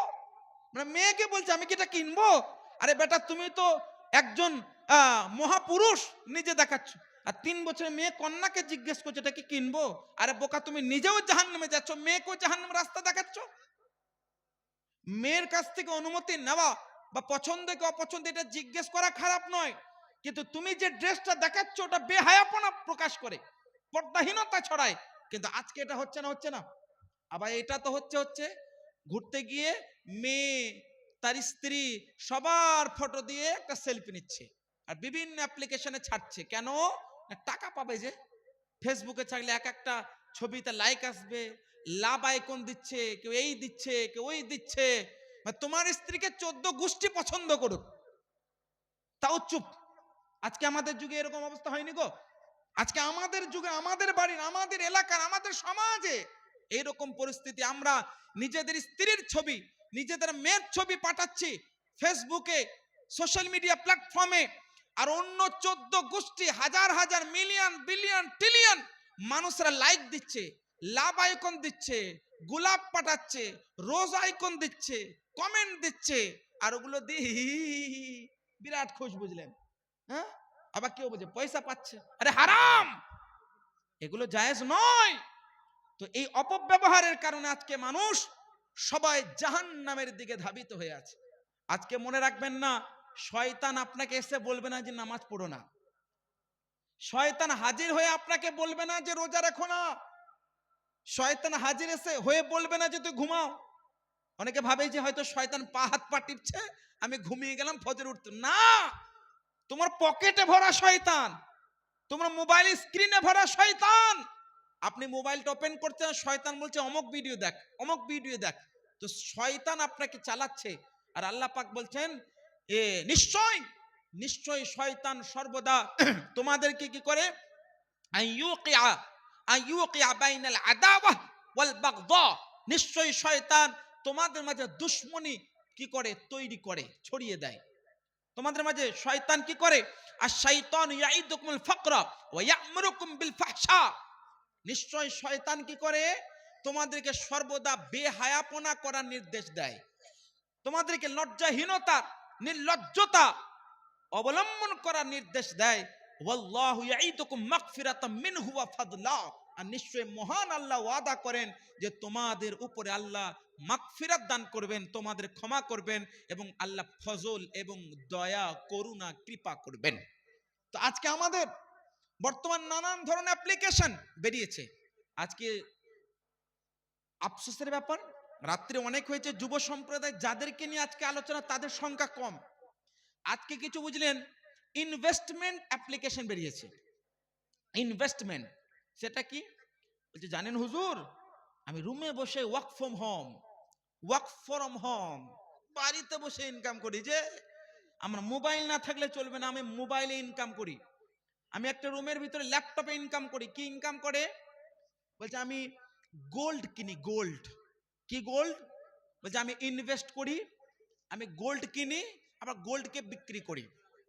আজকে আপনাদের সবার কাছে ফোন পে আছে, দেখবেন ফোন পে, অনেকের কাছে ফোন পে আছে, গুগল পে আছে, পেটিএম আছে, আছে না নেই? এই সমস্ত অ্যাপ্লিকেশন গুলোতে নিচে দেখবেন একটা অপশন থাকবে, সেটা কি ডেলি ইনভেস্টমেন্ট ইন গোল্ড বা এসআইপি ইন গোল্ড, এরকম থাকবে সবার। সিলভার এসআইপি, সিলভার এসআইপি, এইরকম অপশন থাকবে। মানে আপনি সিস্টেম্যাটিক্যালি ইনভেস্টমেন্ট করুন গোল্ডে বা সিলভারে, এরকম অপশন থাকবে। কিন্তু আপনি একবারও কি পড়েছেন ওই সোনাটা আপনি যখন চাইবেন আপনার বাড়ি থেকে ডেলিভার হবে? আপনার আপনার কত পরিমাণ সোনা আপনার জমা হলো বলবেন না, দেখাবে, স্ক্রিনে শো হবে, কিন্তু দেখাবে না। গোল্ড ইটিএফ হয়, গোল্ড ইটিএফ, ইটিএফ আলাদা হয় আর উইদাউট ইটিএফ আলাদা হয়। ওই যে আপনার অনলাইনে ফোন পেতে আপনার যে গোল্ড বা সিলভার, এগুলো ইটিএফ নয়, এগুলো আপনার ডিজিটাইজ, মানে ডিজিটাল সোনা। এগুলো আপনার অফলাইনে আপনার নেই, যে আপনি 10,000 টাকা দিলেন, 10,000 টাকা যতটা সোনা হবে আপনার জন্য যে দোকানে কিনে রেখে দেবে, এমনটা হয় না। সো এটা হারাম, এটা জায়েজ নয়। এইগুলোতে এসআইপি করা জায়েজ নয়, এগুলোতে ইনভেস্ট করা জায়েজ নয়। কেন? এই কতটা সোনা আপনি পেলেন, এই সোনাটা আপনার কোথায় আছে, কিছু কোনো রকমের কোনো ইনফরমেশন নেই। আমার তাহকিক মোতাবিক ইটিএফ না হলে এই গোল্ডে ইনভেস্ট করা জায়েজ নয়। 2 নম্বর, আজকে গোল্ডে ট্রেড করা হয়, ট্রেডিং সিস্টেম। ট্রেডিং সিস্টেম, একটা সোনার দাম বেরোচ্ছে বুঝলেন 1 লাখ টাকা, আপনি কিনলেন, 1 মিনিট পরে বুঝলেন এটা 1,10,000, সঙ্গে সঙ্গে ট্রেডিং করছে। যে সোনাটা কবে হলো, পেলো কি পেলো না, সঙ্গে সঙ্গে আবার বাইং সেলিং, কেনে আবার বেচে, কেনে আবার বেচে, ট্রেডিং করে, ট্রেডিং। এগুলো জায়েজ নয়, এগুলো হারাম। তো যারা এখানে বাবাজান চাচাজান আছেন তারা সম্ভবত করেন না, বিশেষ করে যুবক ভাইয়ের এই কাজগুলো করে। তো ইয়াং জেনারেশন যারা পরবর্তীতে ভিডিওগুলো দেখবেন, এই phone pay, Google pay, Paytm, এইগুলোতে আবার বড় বড় সেলিব্রিটি বুঝলেন, বড় বড় সেলিব্রিটি, কিছু কিছু নাম যেগুলো সবাই জানে, এই অমিতাভ বচ্চন, এরকম বিভিন্ন ধরনের সেলিব্রিটিরা বুঝলেন অ্যাডভার্টাইজমেন্ট দিচ্ছে। কি অ্যাডভার্টাইজমেন্ট? সোনে পে সুহাগা, মানে আপনি সোনাতে ইনভেস্ট করুন। আরে বেটা, সোনা কোথায় আছে? হ্যাঁ, ও তো আমার সোনা নয়, তোর ডিজিটাল সোনা। তো ওইগুলোতে ইনভেস্ট করে বুঝলেন সে ইটিএফ নয়, সোনাটা আপনি কত হলো আপনার আছে, আপনি যদি এখনই কিনলেন, যদি বলেন আমাকে ডেলিভার করো কালকে, আপনাকে দেবে? দেবে না। আপনি ফোন পেতে যখন ইনভেস্ট করলেন, 1 লাখ টাকা ইনভেস্ট করলেন, আপনি বলুন তো যে আমার কালকে ডেলিভার করুন, করবে না। হয়তো বলতে পারি যে করবে, কিন্তু করবে না। তা আপনার যদি সোনায় হলো তো করছে না কেন, ডেলিভার কেন করলো না? এগুলো গোল্ড কয়েন, এই গোল্ড কয়েনগুলোর শুধুমাত্র স্ক্রিনে দেখায়, এগুলোতে ইনভেস্ট করা জায়েজ নয়। হ্যাঁ, আপনি সোনা কিনে বাড়িতে রাখেন, তার জাকাত দিন, যখন জাকাত ফরজ হবে পরে বিক্রি করুন, কোনো ব্যাপার নেই। কিন্তু এই ডিজিটাল গোল্ড এগুলোতে ইনভেস্ট করা যাবে না, এইভাবে ট্রেডিং করা যাবে না। আজকে মিউচুয়াল ফান্ডের নামে, ইনভেস্টের নামে, ইনভেস্টমেন্টের নামে নানান ধরনের অ্যাপ্লিকেশন বেরিয়েছে যেগুলোতে বিক্রি করা হয়। দেখুন, শেয়ার মার্কেট হোক বা এমনি এসআইপি করুন, জায়েজ পদ্ধতি আছে, জায়েজ পদ্ধতি আছে। মনে করুন হালাল কোম্পানি, কোম্পানি দেখবেন যদি শেয়ার মার্কেটে ইনভেস্ট করতে হয়, এসআইপি করতে হয়, কিনতে হয়, শেয়ার কিনতে হয়, তা হালাল ভাবে কিনুন। যেমন উদাহরণ দিই, মনে করুন কোন একটা কোম্পানি, যে কোম্পানি আপনার ড্রাই ফ্রুটস বিক্রি করে, হয়তো কাজু বাদাম বিক্রি করে, মধু বিক্রি করে, উদাহরণ দিলাম, বড় একটা কোম্পানি, ওই কোম্পানির আপনি শেয়ার কিনছেন, ওই মালগুলো তো হালাল, তো হালাল বিক্রি করে, তো হালাল কোম্পানিতে আপনি ইনভেস্ট করতে পারেন, কিন্তু ট্রেডিং করা জায়েজ নেই। ট্রেডিং এর অনেক হারাম পদ্ধতি আছে। আপনি লং টার্মের জন্য কিনলেন, শেয়ার কিনে নিলেন, আপনি ওনারশিপ কিনে নিলেন, আপনি মালিক হয়ে গেলেন, আপনি রেখে দিন, আপনি জায়েজ। কিন্তু ট্রেডিং করা যাবে না, যেভাবে ট্রেডিং পদ্ধতি বর্তমানে প্রচলিত আছে। অনুরূপভাবে শেয়ার কেনার সময় আপনি লক্ষ্য রাখবেন, মদের তো নয়, কোম্পানি মদের তো নয়, ওই কোম্পানি হারাম জায়গায় ইনভেস্ট তো করে না, এইগুলো কিন্তু লক্ষ্য রাখতে হবে। আজকে আমরা বিভিন্ন ধরনের ব্যাংকের আমরা শেয়ার কিনি, এসবিআই বলুন, এইচডিএফসি বলুন, নানান ধরনের ব্যাংকে আমরা বিভিন্ন ধরনের শেয়ার কিনে থাকি। অনেকে ইনভেস্টমেন্ট করে, অনেকে হয়তো এসআইপি করে। এসআইপি করবেন, কিন্তু করার আগে চিন্তা ভাবনা করুন কোথায় করছেন, কোন কোম্পানি, কোম্পানির পুরো ডিটেলস পড়ুন, কোম্পানির পুরো আপনার ডিটেলস পড়ুন, কোথায় খরচা করে, কোথায় ব্যয় করে। এখন অনেক ধরনের হালাল কোম্পানি বেরিয়েছে, এসবিআই তো অনেক হালাল লেখনী দিয়েছে, তবু যাচাই বাছাই না করে ইনভেস্ট করবেন না। অনেকে ভাবে তাই নাকি, আমি 1 টাকা দিলেও 10,000 টাকা পাচ্ছি। আরে বোকা, তোমার টাকা কোন দিকে হাওয়া হয়ে যাবে বুঝতে পারবে না। আল্লাহ রসুল বলছেন, ইন্নার রিজকা লা ইয়াতলুবুন নাস কামা ইয়াতলুবুহু আজালু, নিশ্চয়ই তোমাদের রিজিক তোমাদেরকে এমন ভাবে অনুসন্ধান করছে যেভাবে তোমাদের মৃত্যু তোমাদেরকে খুঁজছে। মানে আমার আপনার রিজিক আমাকে খুঁজছে, আমাকে খুঁজতে হবে না, আমার আপনার রিজিক আমাকে আপনাকে খুঁজছে। কামা ইয়াতলুবুহু আজালু, যেভাবে আমার আপনার মৃত্যু আমাকে খুঁজছে।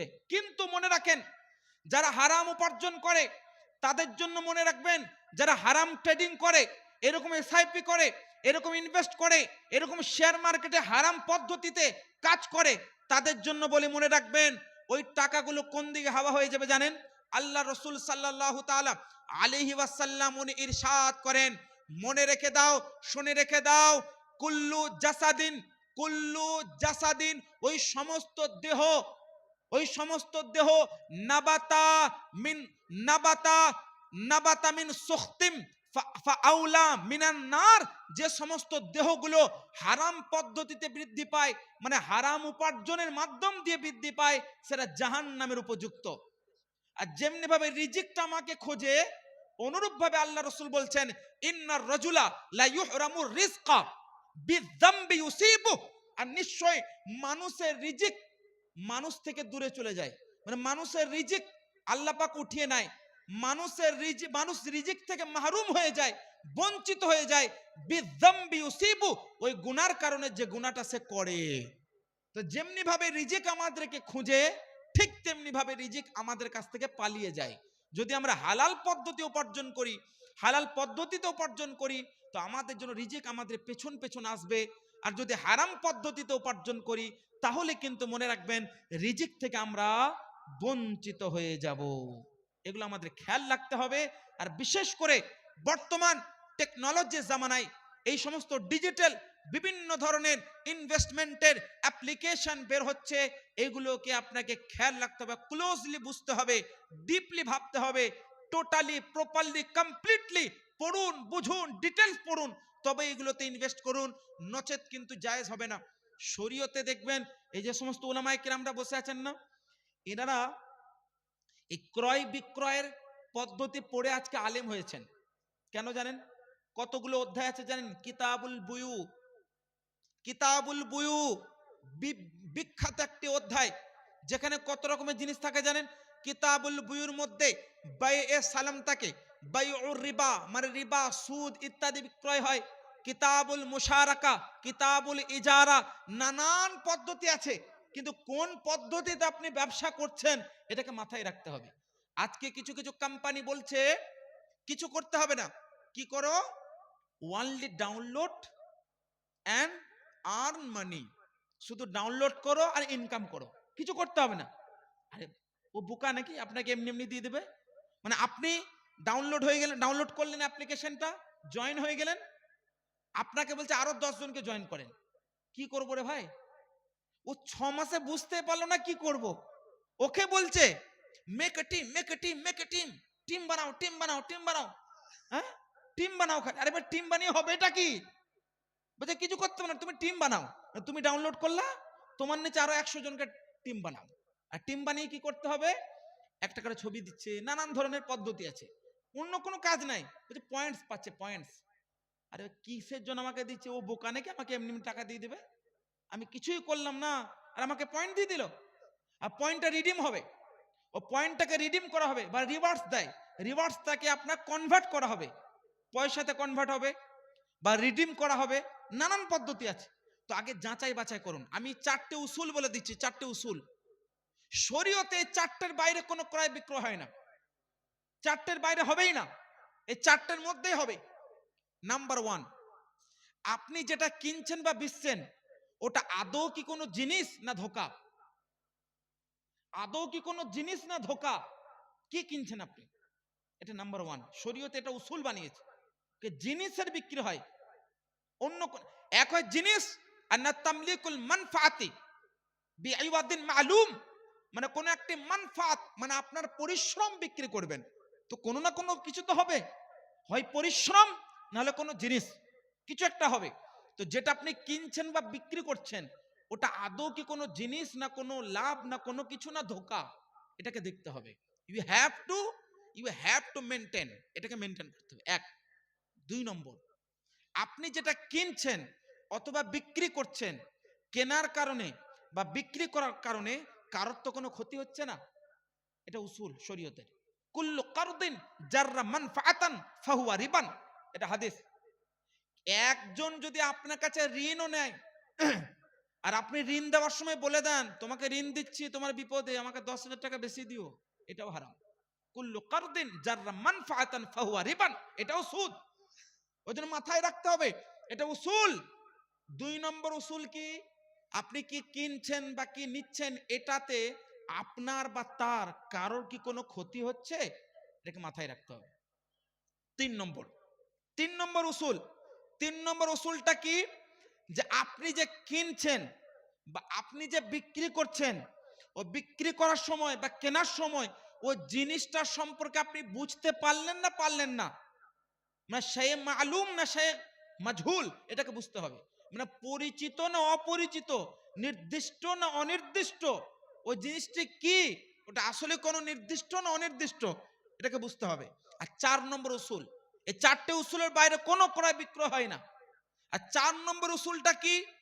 এই যে আপনার ইয়াদান বিয়াদিন, অথবা মানে হাতো হাত, কিংবা আপনি এখন দিলেন পরে নেবেন, এটাকে সিওরিটি, মানে এটার গ্যারান্টি, আমি এখন দিলাম অথবা পরে নেব, এর পুরোপুরি নিশ্চয়তা থাকতে হবে।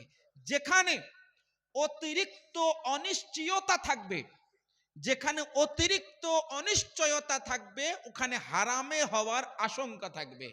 আপনি একটা অ্যাপ্লিকেশন ডাউনলোড করলেন, প্রত্যেকদিন সকালে ঘুম থেকে উঠতে না উঠতে দেখছে 5 পয়েন্ট করে বেড়ে যাচ্ছে, 6 পয়েন্ট করে বেড়ে যাচ্ছে। আরে বোকা, তোমার এখানে নিশ্চয়ই গড়বড় আছে, এখানে অনিশ্চয়তা আছে, নিশ্চয়তা নেই।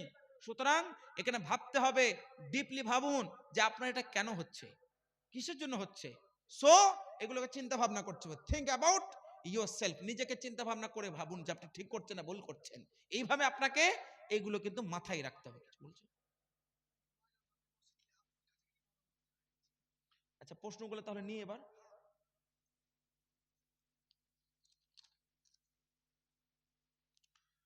কোন মৌলবি তাস বা জুয়ার সাথে জড়িত থাকে, তার পেছনে নামাজ কিংবা তার বক্তব্য শোনা যাবে কিনা?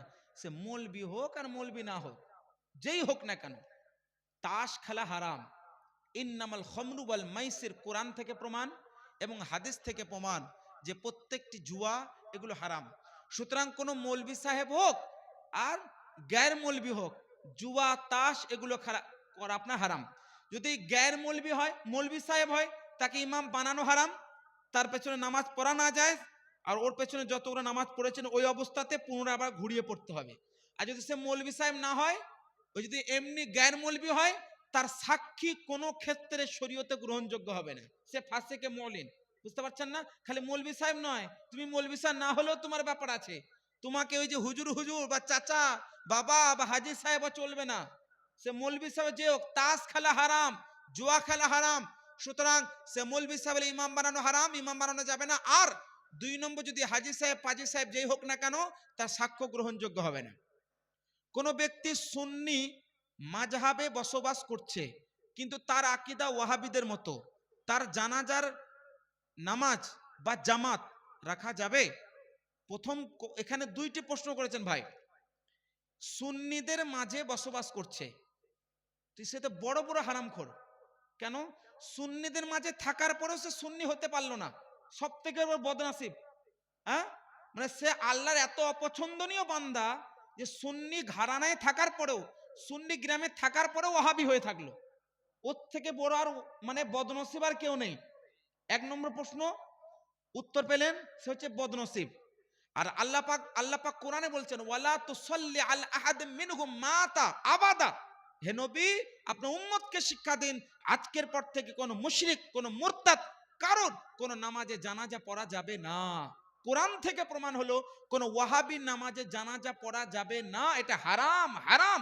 আর যে জেনে বুঝে এরকম পড়বে, ওই ব্যক্তির তাজদিদ ঈমান, তাজদিদ নিকাহ, তাজদিদ বায়াত করতে হবে, কারণ সে হচ্ছে কাফিরে মুরতাদ। যদি কট্টর ওয়াহাবি হয়, এই ধরনের যদি মত আকীদা রাখে ওয়াহাবিদের মতো, তাহলে কট্টর ওয়াহাবি হলে এই রকম তার জন্য বিধান, সে মুরতাদ কাফের। আর সাধারণ ব্যক্তি যারা, তারা গুমরাহ, কিন্তু যদি কুফরি পর্যায়ে পৌঁছায় তাহলে কাফির এবং কাফিরে মুরতাদ হবে, তার জানাজা হবে না।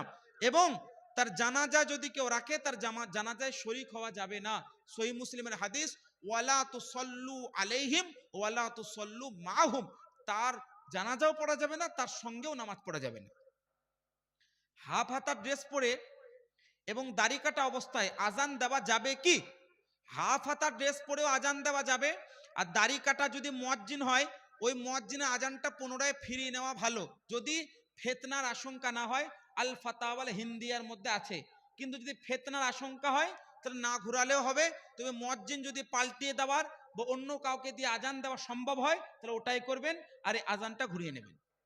বাবরি মসজিদ হচ্ছে, এই নিয়ে মুসলিম সমাজ কি করবে, বিস্তারিত বলুন।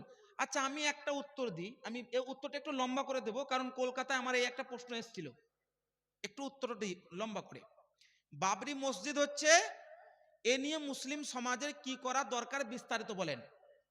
বাবরি মসজিদ হচ্ছে, আচ্ছা বাবরি এই নামটার জন্য তো বাবরি হলো। আপনার গ্রামে কি কোনোদিন মসজিদ হয়নি? এটা নিয়ে কেউ কোনোদিন বলেছে? বলেনি। আমার মসজিদে, আমার কলকাতায় 4 তলা মসজিদ হচ্ছে, কয়েক কোটি টাকার বাজেট, কয়েক কোটি টাকার বাজেট।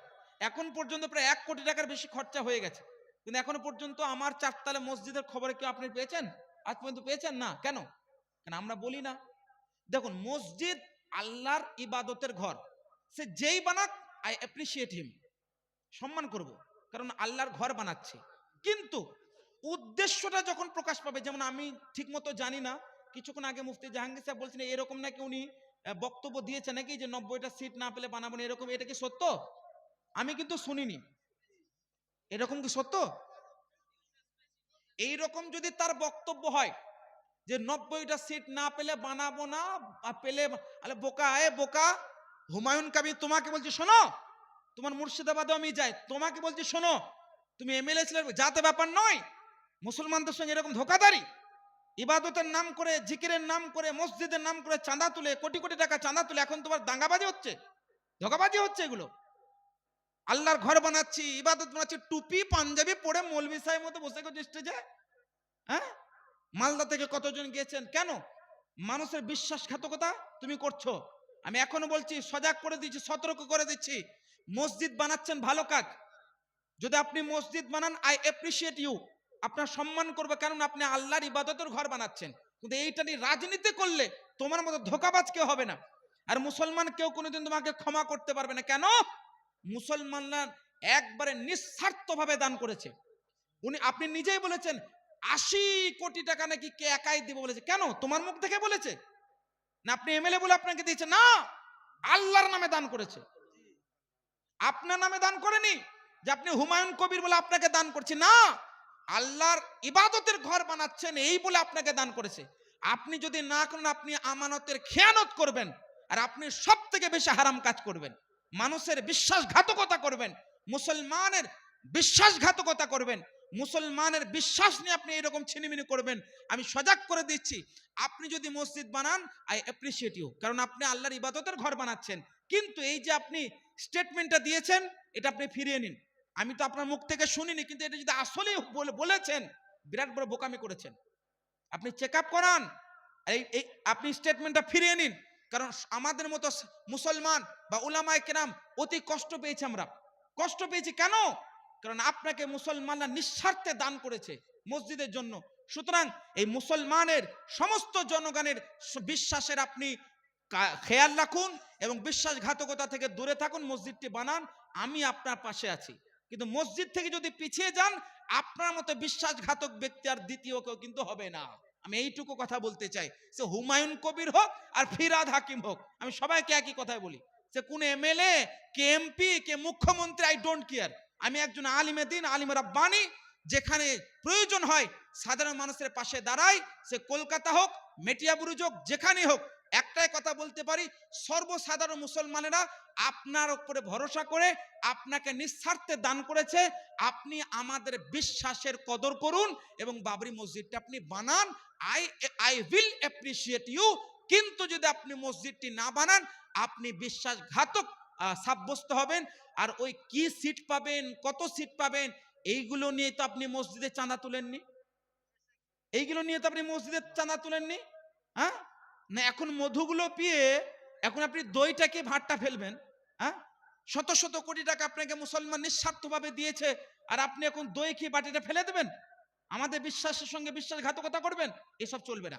বাবরি মসজিদ আল্লাহর ইবাদতের ঘর, সে বাবরির নাম রাখুন আর হুমায়ুন নাম রাখুন আর যাই রাখুন, আমাদের জন্য একটাই কথা যে আল্লাহর ইবাদতের ঘর হচ্ছে, আর এর জন্য আমরা সাপোর্ট করি, করছি, আগামীতেও করব। কিন্তু মসজিদ বানানো থেকে যদি পিছিয়ে যান কোন মুসলমান কিন্তু আপনাকে ক্ষমা করুন। আরে ভোট দেওয়া তো দূরে থাক, তোমার বাড়ি ঘেরাও করবে। ঠিক আছে, অন্য প্রশ্ন আছে কি আপনাদের?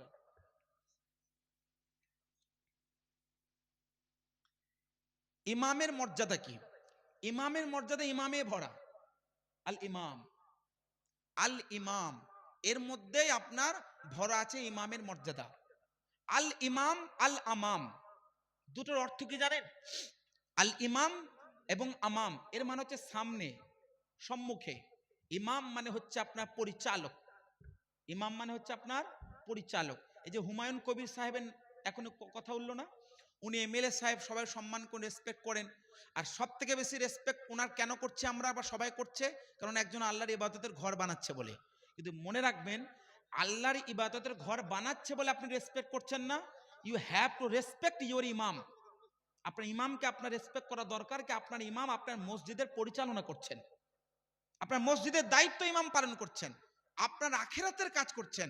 একজন ইমামের এতটুকু কর্তব্য যে উনি আপনাদের নামাজ পড়াবেন, কিন্তু আপনাদের কর্তব্য হলো ওই ইমামের প্রথম থেকে শেষ পর্যন্ত খেয়াল রাখা আপনাদের দায়িত্ব। কেন জানেন? কারণ ইমাম আপনাদের নামাজ পড়ে দিচ্ছে, ইমাম আপনাদের ইবাদত করে দিচ্ছে, ইমাম আপনাদের আমলটা ঠিক করে দিচ্ছে, ইমাম আপনাদেরকে সঠিক রাস্তা দেখাচ্ছে। ইমামের কাজ এইগুলো যে আপনাদেরকে সঠিক রাস্তা দেখানো। কোনো এমন ধর্মে নেই, কোন এমন রিলিজন এত সুন্দর পদ্ধতি নেই যেটা ইসলাম ধর্মে আছে।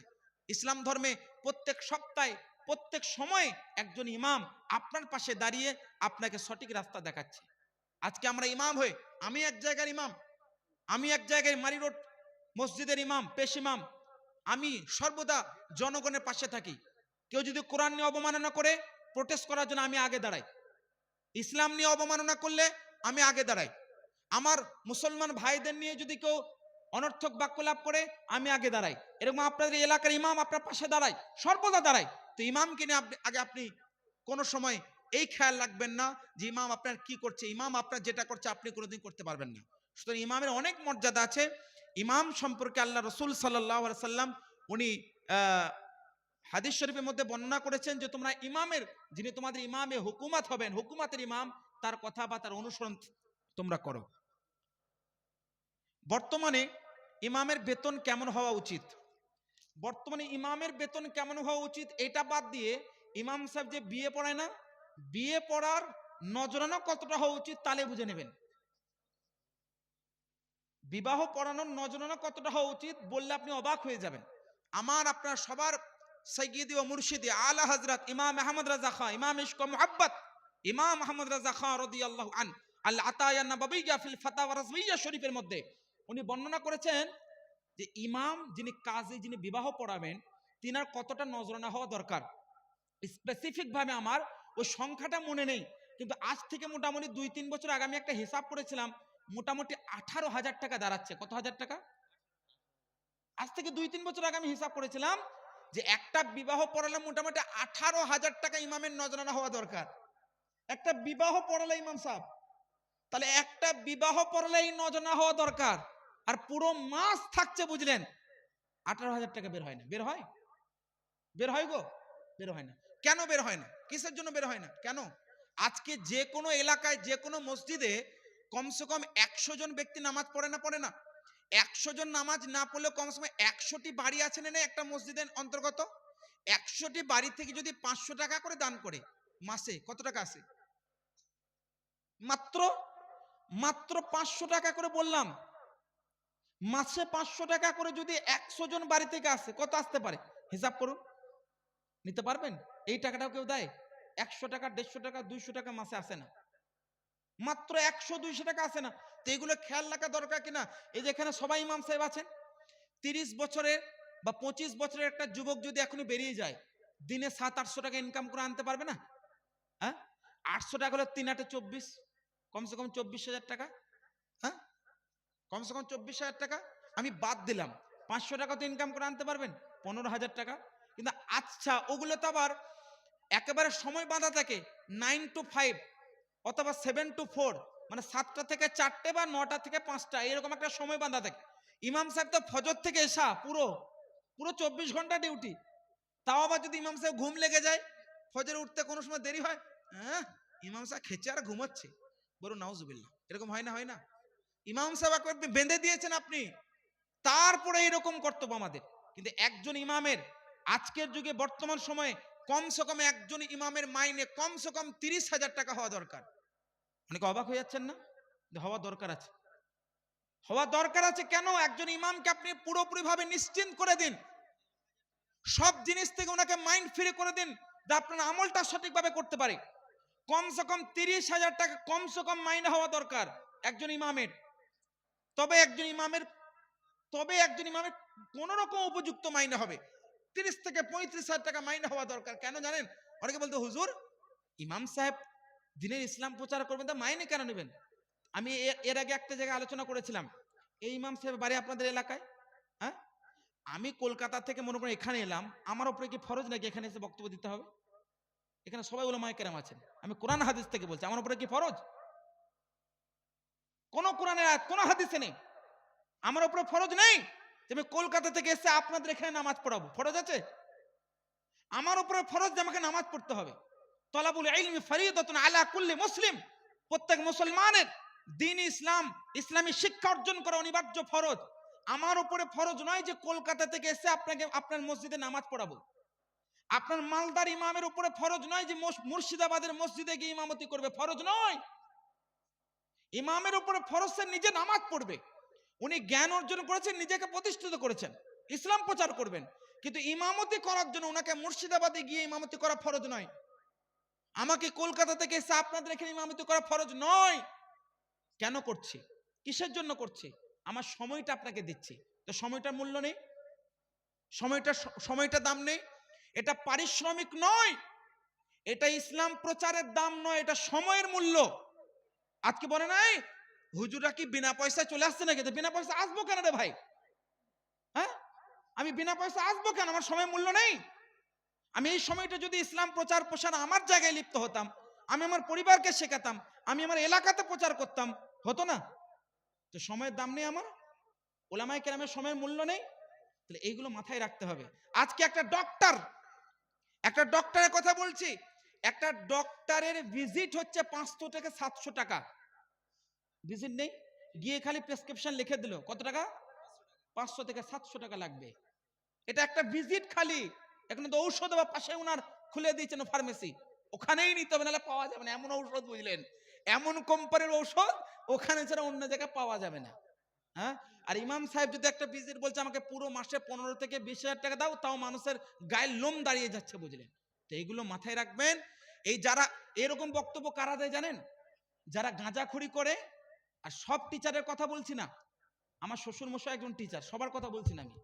অনেক টিচার এমন আছে যারা স্কুলে গিয়ে বুঝলেন 1 ঘন্টার সময় 10 মিনিট পড়িয়ে খালি বুঝলেন 50 মিনিট চ্যাটিং আর মোবাইল ইউজিং হচ্ছে। ওটা হারাম নয়? ডিউটির সঙ্গে খেয়ানত করলো না, ওটা তো হারাম। ওই সব মাস্টাররা বলবে বুঝলেন, এই ইসলাম প্রচার করবে তো টাকা নিয়ে কি? আরে বোকা, তোমার অ্যাকাউন্টে মাসে মাসে 40-50 হাজার ঢুকছে, তো তুমি ফেপে একদম বোমের মতো হয়ে বলছো তোমার 1 মাসের মাইনে দাও দেখি, তখন তো তুমি দেবা না। তো বিষয় হচ্ছে এটাই, যে যারা এরকম বুঝলেন ফলে বোম হয়েছে, যারা ডিউটির সঙ্গে খেয়ানত করে, তারা এরকম বক্তব্য দেয়। একজন আলিমে দিন, উনি ইসলাম প্রচার করছেন, আপনার আখিরাতকে শুধরাচ্ছেন, পরিবর্তন করছেন, ওই ইমাম, আমি বলবো আজকের যুগে 30 কেন, যদি 1 লক্ষ টাকাও মাসে নেয়, আপনি ইমামের মূল্য দিতে পারলেন না। এটা আমি একজন ইমাম হিসেবে বলছি না, সবার জন্য।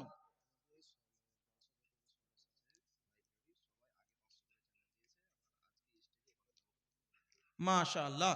এই জলসা বিশেষ করে উলামায়ে কেরামরা মিলে করছেন, সদস্যগণ সকলেই চাঁদা দিয়েছেন। আজকেও মৌলানা আইয়ুব আলী সাহেব 1000 টাকা দান করেছেন, মৌলানা আব্দুল মালিক সাহেব 700 টাকা দান করেছেন, মৌলানা মনিরুল ইসলাম সাহেব 500 টাকা এবং 300 টাকা মনে হয় এদিকে, যাই হোক, দান করেছেন।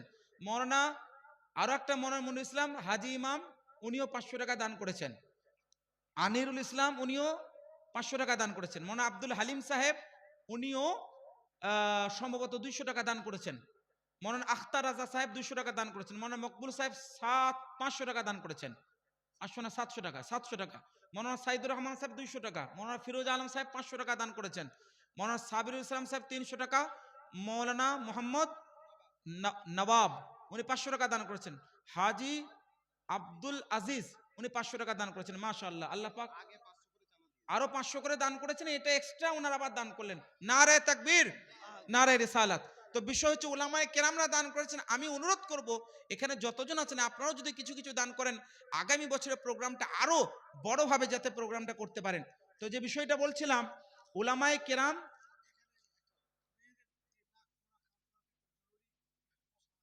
আচ্ছা কোন মহিলার, এটা এগুলো প্রশ্ন এক থেকে নেবো তো, কোন মহিলার স্বামী যদি মৌলানা হয়, তাহলে সে তার স্বামীকে মৌলানা বলে ডাকতে পারবে? অবশ্যই পারবে। মৌলানা মানে আমার সর্দার, আমার আকা, ডাকতে পারেন। আচ্ছা, আরশে আজিমের ছায়া কারা কারা পাবে? কোন ব্যক্তি যদি, আচ্ছা এটা আলাদা প্রশ্ন নাকি? আরশে আজিমের ছায়া অনেক ব্যক্তি পাবেন। সহিহ বুখারীতে অনেক ধরনের ব্যক্তির কথা এসেছে, যেমন আল্লাহ রাসূল সাল্লাল্লাহু আলাইহি ওয়াসাল্লাম নিজে ইরশাদ করছেন যে ইন্নাল্লাহা ইউযিল্লুহুমুল্লাহু ফি যিল্লিহ, আল্লাহ পাক এমন কিছু বান্দা থাকবে যাদেরকে তার আরশের ছায়াতলে জায়গা দান করবেন। তার মধ্যে একটা হচ্ছে যে মানুষটি নিজের সময় বা নিজের মুহূর্তগুলোকে আল্লাহর ইবাদতে লিপ্ত রাখবে। আর 2 নম্বর, ও শাবুন নাশাআ ফি যিকরিল্লাহ, আর ওই নওজওয়ান যে সর্বদা নিজের যৌবন কাল থেকে আল্লাহর ইবাদতে লিপ্ত রাখলো। আল্লাহ রাসূল বলছেন ইন্নাল্লাহা ইউযিল্লুহুমুল্লাহু ফি যিল্লি, আল্লাহ পাক ওই সব ব্যক্তিদেরকে নিজের ছায়াতলে রাখবেন। তার মধ্যে একটা হচ্ছে শাবুন নাশাআ ফি যিল্লি, অর্থাৎ ফি যিকরিল্লাহ, যে আল্লাহর ইবাদতে নিজের যৌবন কালকে কাটায়, তাকেও আল্লাহ পাক ছায়াতলে রাখবেন। কোন ব্যক্তি যদি শরাব পান করে, জুয়া খেলে, তার মৃত্যুর পরে কি শাস্তি হবে? এটা কথা, অবশ্যই শাস্তি হবে। দেখুন, কবর আর হাসর দুটো আলাদা। কবর আর হাসর দুটো আলাদা। কবরে ইমানের হিসাব হবে আর হাসরে আমলের। কি বললাম? কবরে ইমানের হিসাব হবে আর পরকালে হাসরে, হাসরে আমলের। তাহলে ইমানদার অবস্থায় যদি ইন্তেকাল করে তো কবরে ইমানের হিসাব হবে, কিন্তু যদি অতি গুনাহগার হয় কবরের আযাব যেহেতু হক, আযাবুল কবরি হাক্কুন আলা কায়দুন নাসফিয়ার মধ্যে আছে, সুতরাং কবরেও বিভিন্ন ধরনের আযাব হবে। এবার যারা মদ্যপান করে, যারা জুয়া খেলে, তাদের ব্যাপারে কিছু শাস্তির ঘোষণা আছে। যেমন হাদিস শরীফের মধ্যে আছে এমন ব্যক্তি যারা এই সমস্ত শরাব বা মদ্যপান করে, ওই সমস্ত ব্যক্তিরা যখন হাসরে উঠবে তাদের মুখ থেকে এমন ধরনের বদবু বা এমন ধরনের আপনার দুর্গন্ধ বের হবে যে সবার সামনে ওটা ছড়াবে এবং সবার সামনে তাকে লজ্জিত করা হবে। আর নানান ধরনের এরকম শাস্তির কথা কিন্তু হাদিস শরীফে আছে, তবে আযাব হবে। তারপরে বিভিন্ন ধরনের কীড়া মাকড়া, সাপ বিচ্ছুর আযাবের কথাও এই ধরনের ব্যক্তির সম্পর্কে এসছে। যে ব্যক্তি আশিকে রসুল হয়ে ইন্তেকাল করবে সে ব্যক্তিকে আল্লাহ পাক কোন জান্নাত দেবেন? একটি হাদিস পড়ি, আল্লাহ রসুল সাল্লাল্লাহু আলাইহি সাল্লামের হাদিস। আল্লাহ রসুল সাল্লাল্লাহু আলাইহি ওয়াসাল্লাম ইরশাদ করেছেন, আনতা মা'a মান আহবাবতা। আর সুনানে তিরমিজির একটি হাদিস, আল মারউ মা'a মান আহাব্বাহ, অর্থাৎ যে মানুষ যার সঙ্গে মুহাব্বত করবে আল্লাহ পাক ওইভাবে তাকে হাসরে তুলবেন তার সঙ্গে। যদি আসলে প্রকৃত মুহান্নবী সাল্লাল্লাহু আলাইহি সাল্লামের আশিক হয়ে ইন্তেকাল করে, এটা আমাদের বিশ্বাস, আমাদের ঈমান যে আমরা ইনশাআল্লাহ রাসূল পাক সাল্লাল্লাহু আলাইহি সাল্লামের সাহাবায়ে কেরামের জামাতে বা দলে আমরা উঠবো, কারণ ওনারা হচ্ছেন হাকিকি আশিকে রাসূল আর আমরা আশিকে রাসূলের গোলাম। তো এটা বিশ্বাস। যে মেয়ের বিয়ে হয়ে যাবে সেই মেয়ের জন্য কি নাক কান ফুটো করা জরুরি হয়ে যাবে? দেখুন, নাক কান ফুটো করা জরুরি নয়। জিনাত হচ্ছে মানে সৌন্দর্য করা, সৌন্দর্যকরণ মহিলাদের জন্য জায়েজ, স্বামীর সামনে জায়েজ। স্বামী ছাড়া অন্য পরপুরুষের সামনে সুন্দরকরণ জায়েজ নেই। নাক ফোড়া, কান ফোড়া এটা কোনো জরুরি নয়। তবে যেগুলো থেকে মহিলা পুরুষের ইমতিয়াজ হয়, যেমন আগেকার যুগে মহিলা এবং পুরুষের মানে পৃথক করার জন্য কে মহিলা কে পুরুষ তার জন্য হাতে মেহেন্দি পড়া হতো। মানে মহিলারা হাতে মেহেন্দি পড়তেন আর পুরুষরা মেহেন্দি পড়তেন না, এটা সেই যুগে হতো ইমতিয়াজ বা পৃথক করার জন্য। তো আজকের যুগে বুঝলেন, বর্তমান সময়ে স্বামীর যদি এটা চাহিদা হয় যে তুমি নাক ফুড়ো কান ফুড়ো তোমাকে দেখতে ভালো লাগবে, এটা যদি স্বামীর ইচ্ছা হয় তাহলে ফুটতে হবে, কারণ স্বামীর ইচ্ছা পূরণ করা মহিলার জন্য দরকার। স্বামী যদি দাবি না করে, মহিলা হওয়ার জন্য যেটা দরকার মানে পুরুষ থেকে আলাদা হওয়ার জন্য যেটা করা, মানে পর্দা করছে বা সব রকমের ব্যবস্থাপনা করছে, কিন্তু শুধু নাক কান ফুড়েনি, নাক কান ফোড়া তার জন্য জরুরি বা ফরজ নয়, সৌন্দর্যকরণের জন্য করতে পারে তার স্বামী যদি ইচ্ছা করে।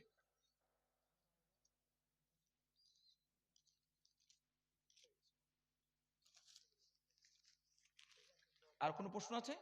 ইতি ঘটানো যাক। জনগণ অনেক ধৈর্য ধরলেন, আপনাদের সকলের শুকরিয়া আদায় করি। ইনশাআল্লাহ রহমান আবার যদি আপনাদের এলাকায় আসি, এই বিষয়টা এমন একটা বিষয় ছিল যার জন্য সময়ের সাথে সাথে জনসঙ্গমের দরকার, তাহলে মানুষ বুঝতে পারবে না। হ্যাঁ, যাই হোক, বিষয়বস্তু এটাই যে আপনারা অনেকক্ষণ ধরে ধৈর্য ধারণ করলেন। আল্লাহ পাক আমাদের সকলকে এগুলোর উপর আমল করার তৌফিক দিক, বলুন আমিন। আখিরু দাওয়ানা আলহামদুলিল্লাহি রাব্বিল আলামিন। আসসালামু আলাইকুম ওয়া রাহমাতুল্লাহি ওয়া বারাকাতুহু। দরুদ পাঠ হয়ে যাবে, সালাম পাঠ হবে। या नबी सलाम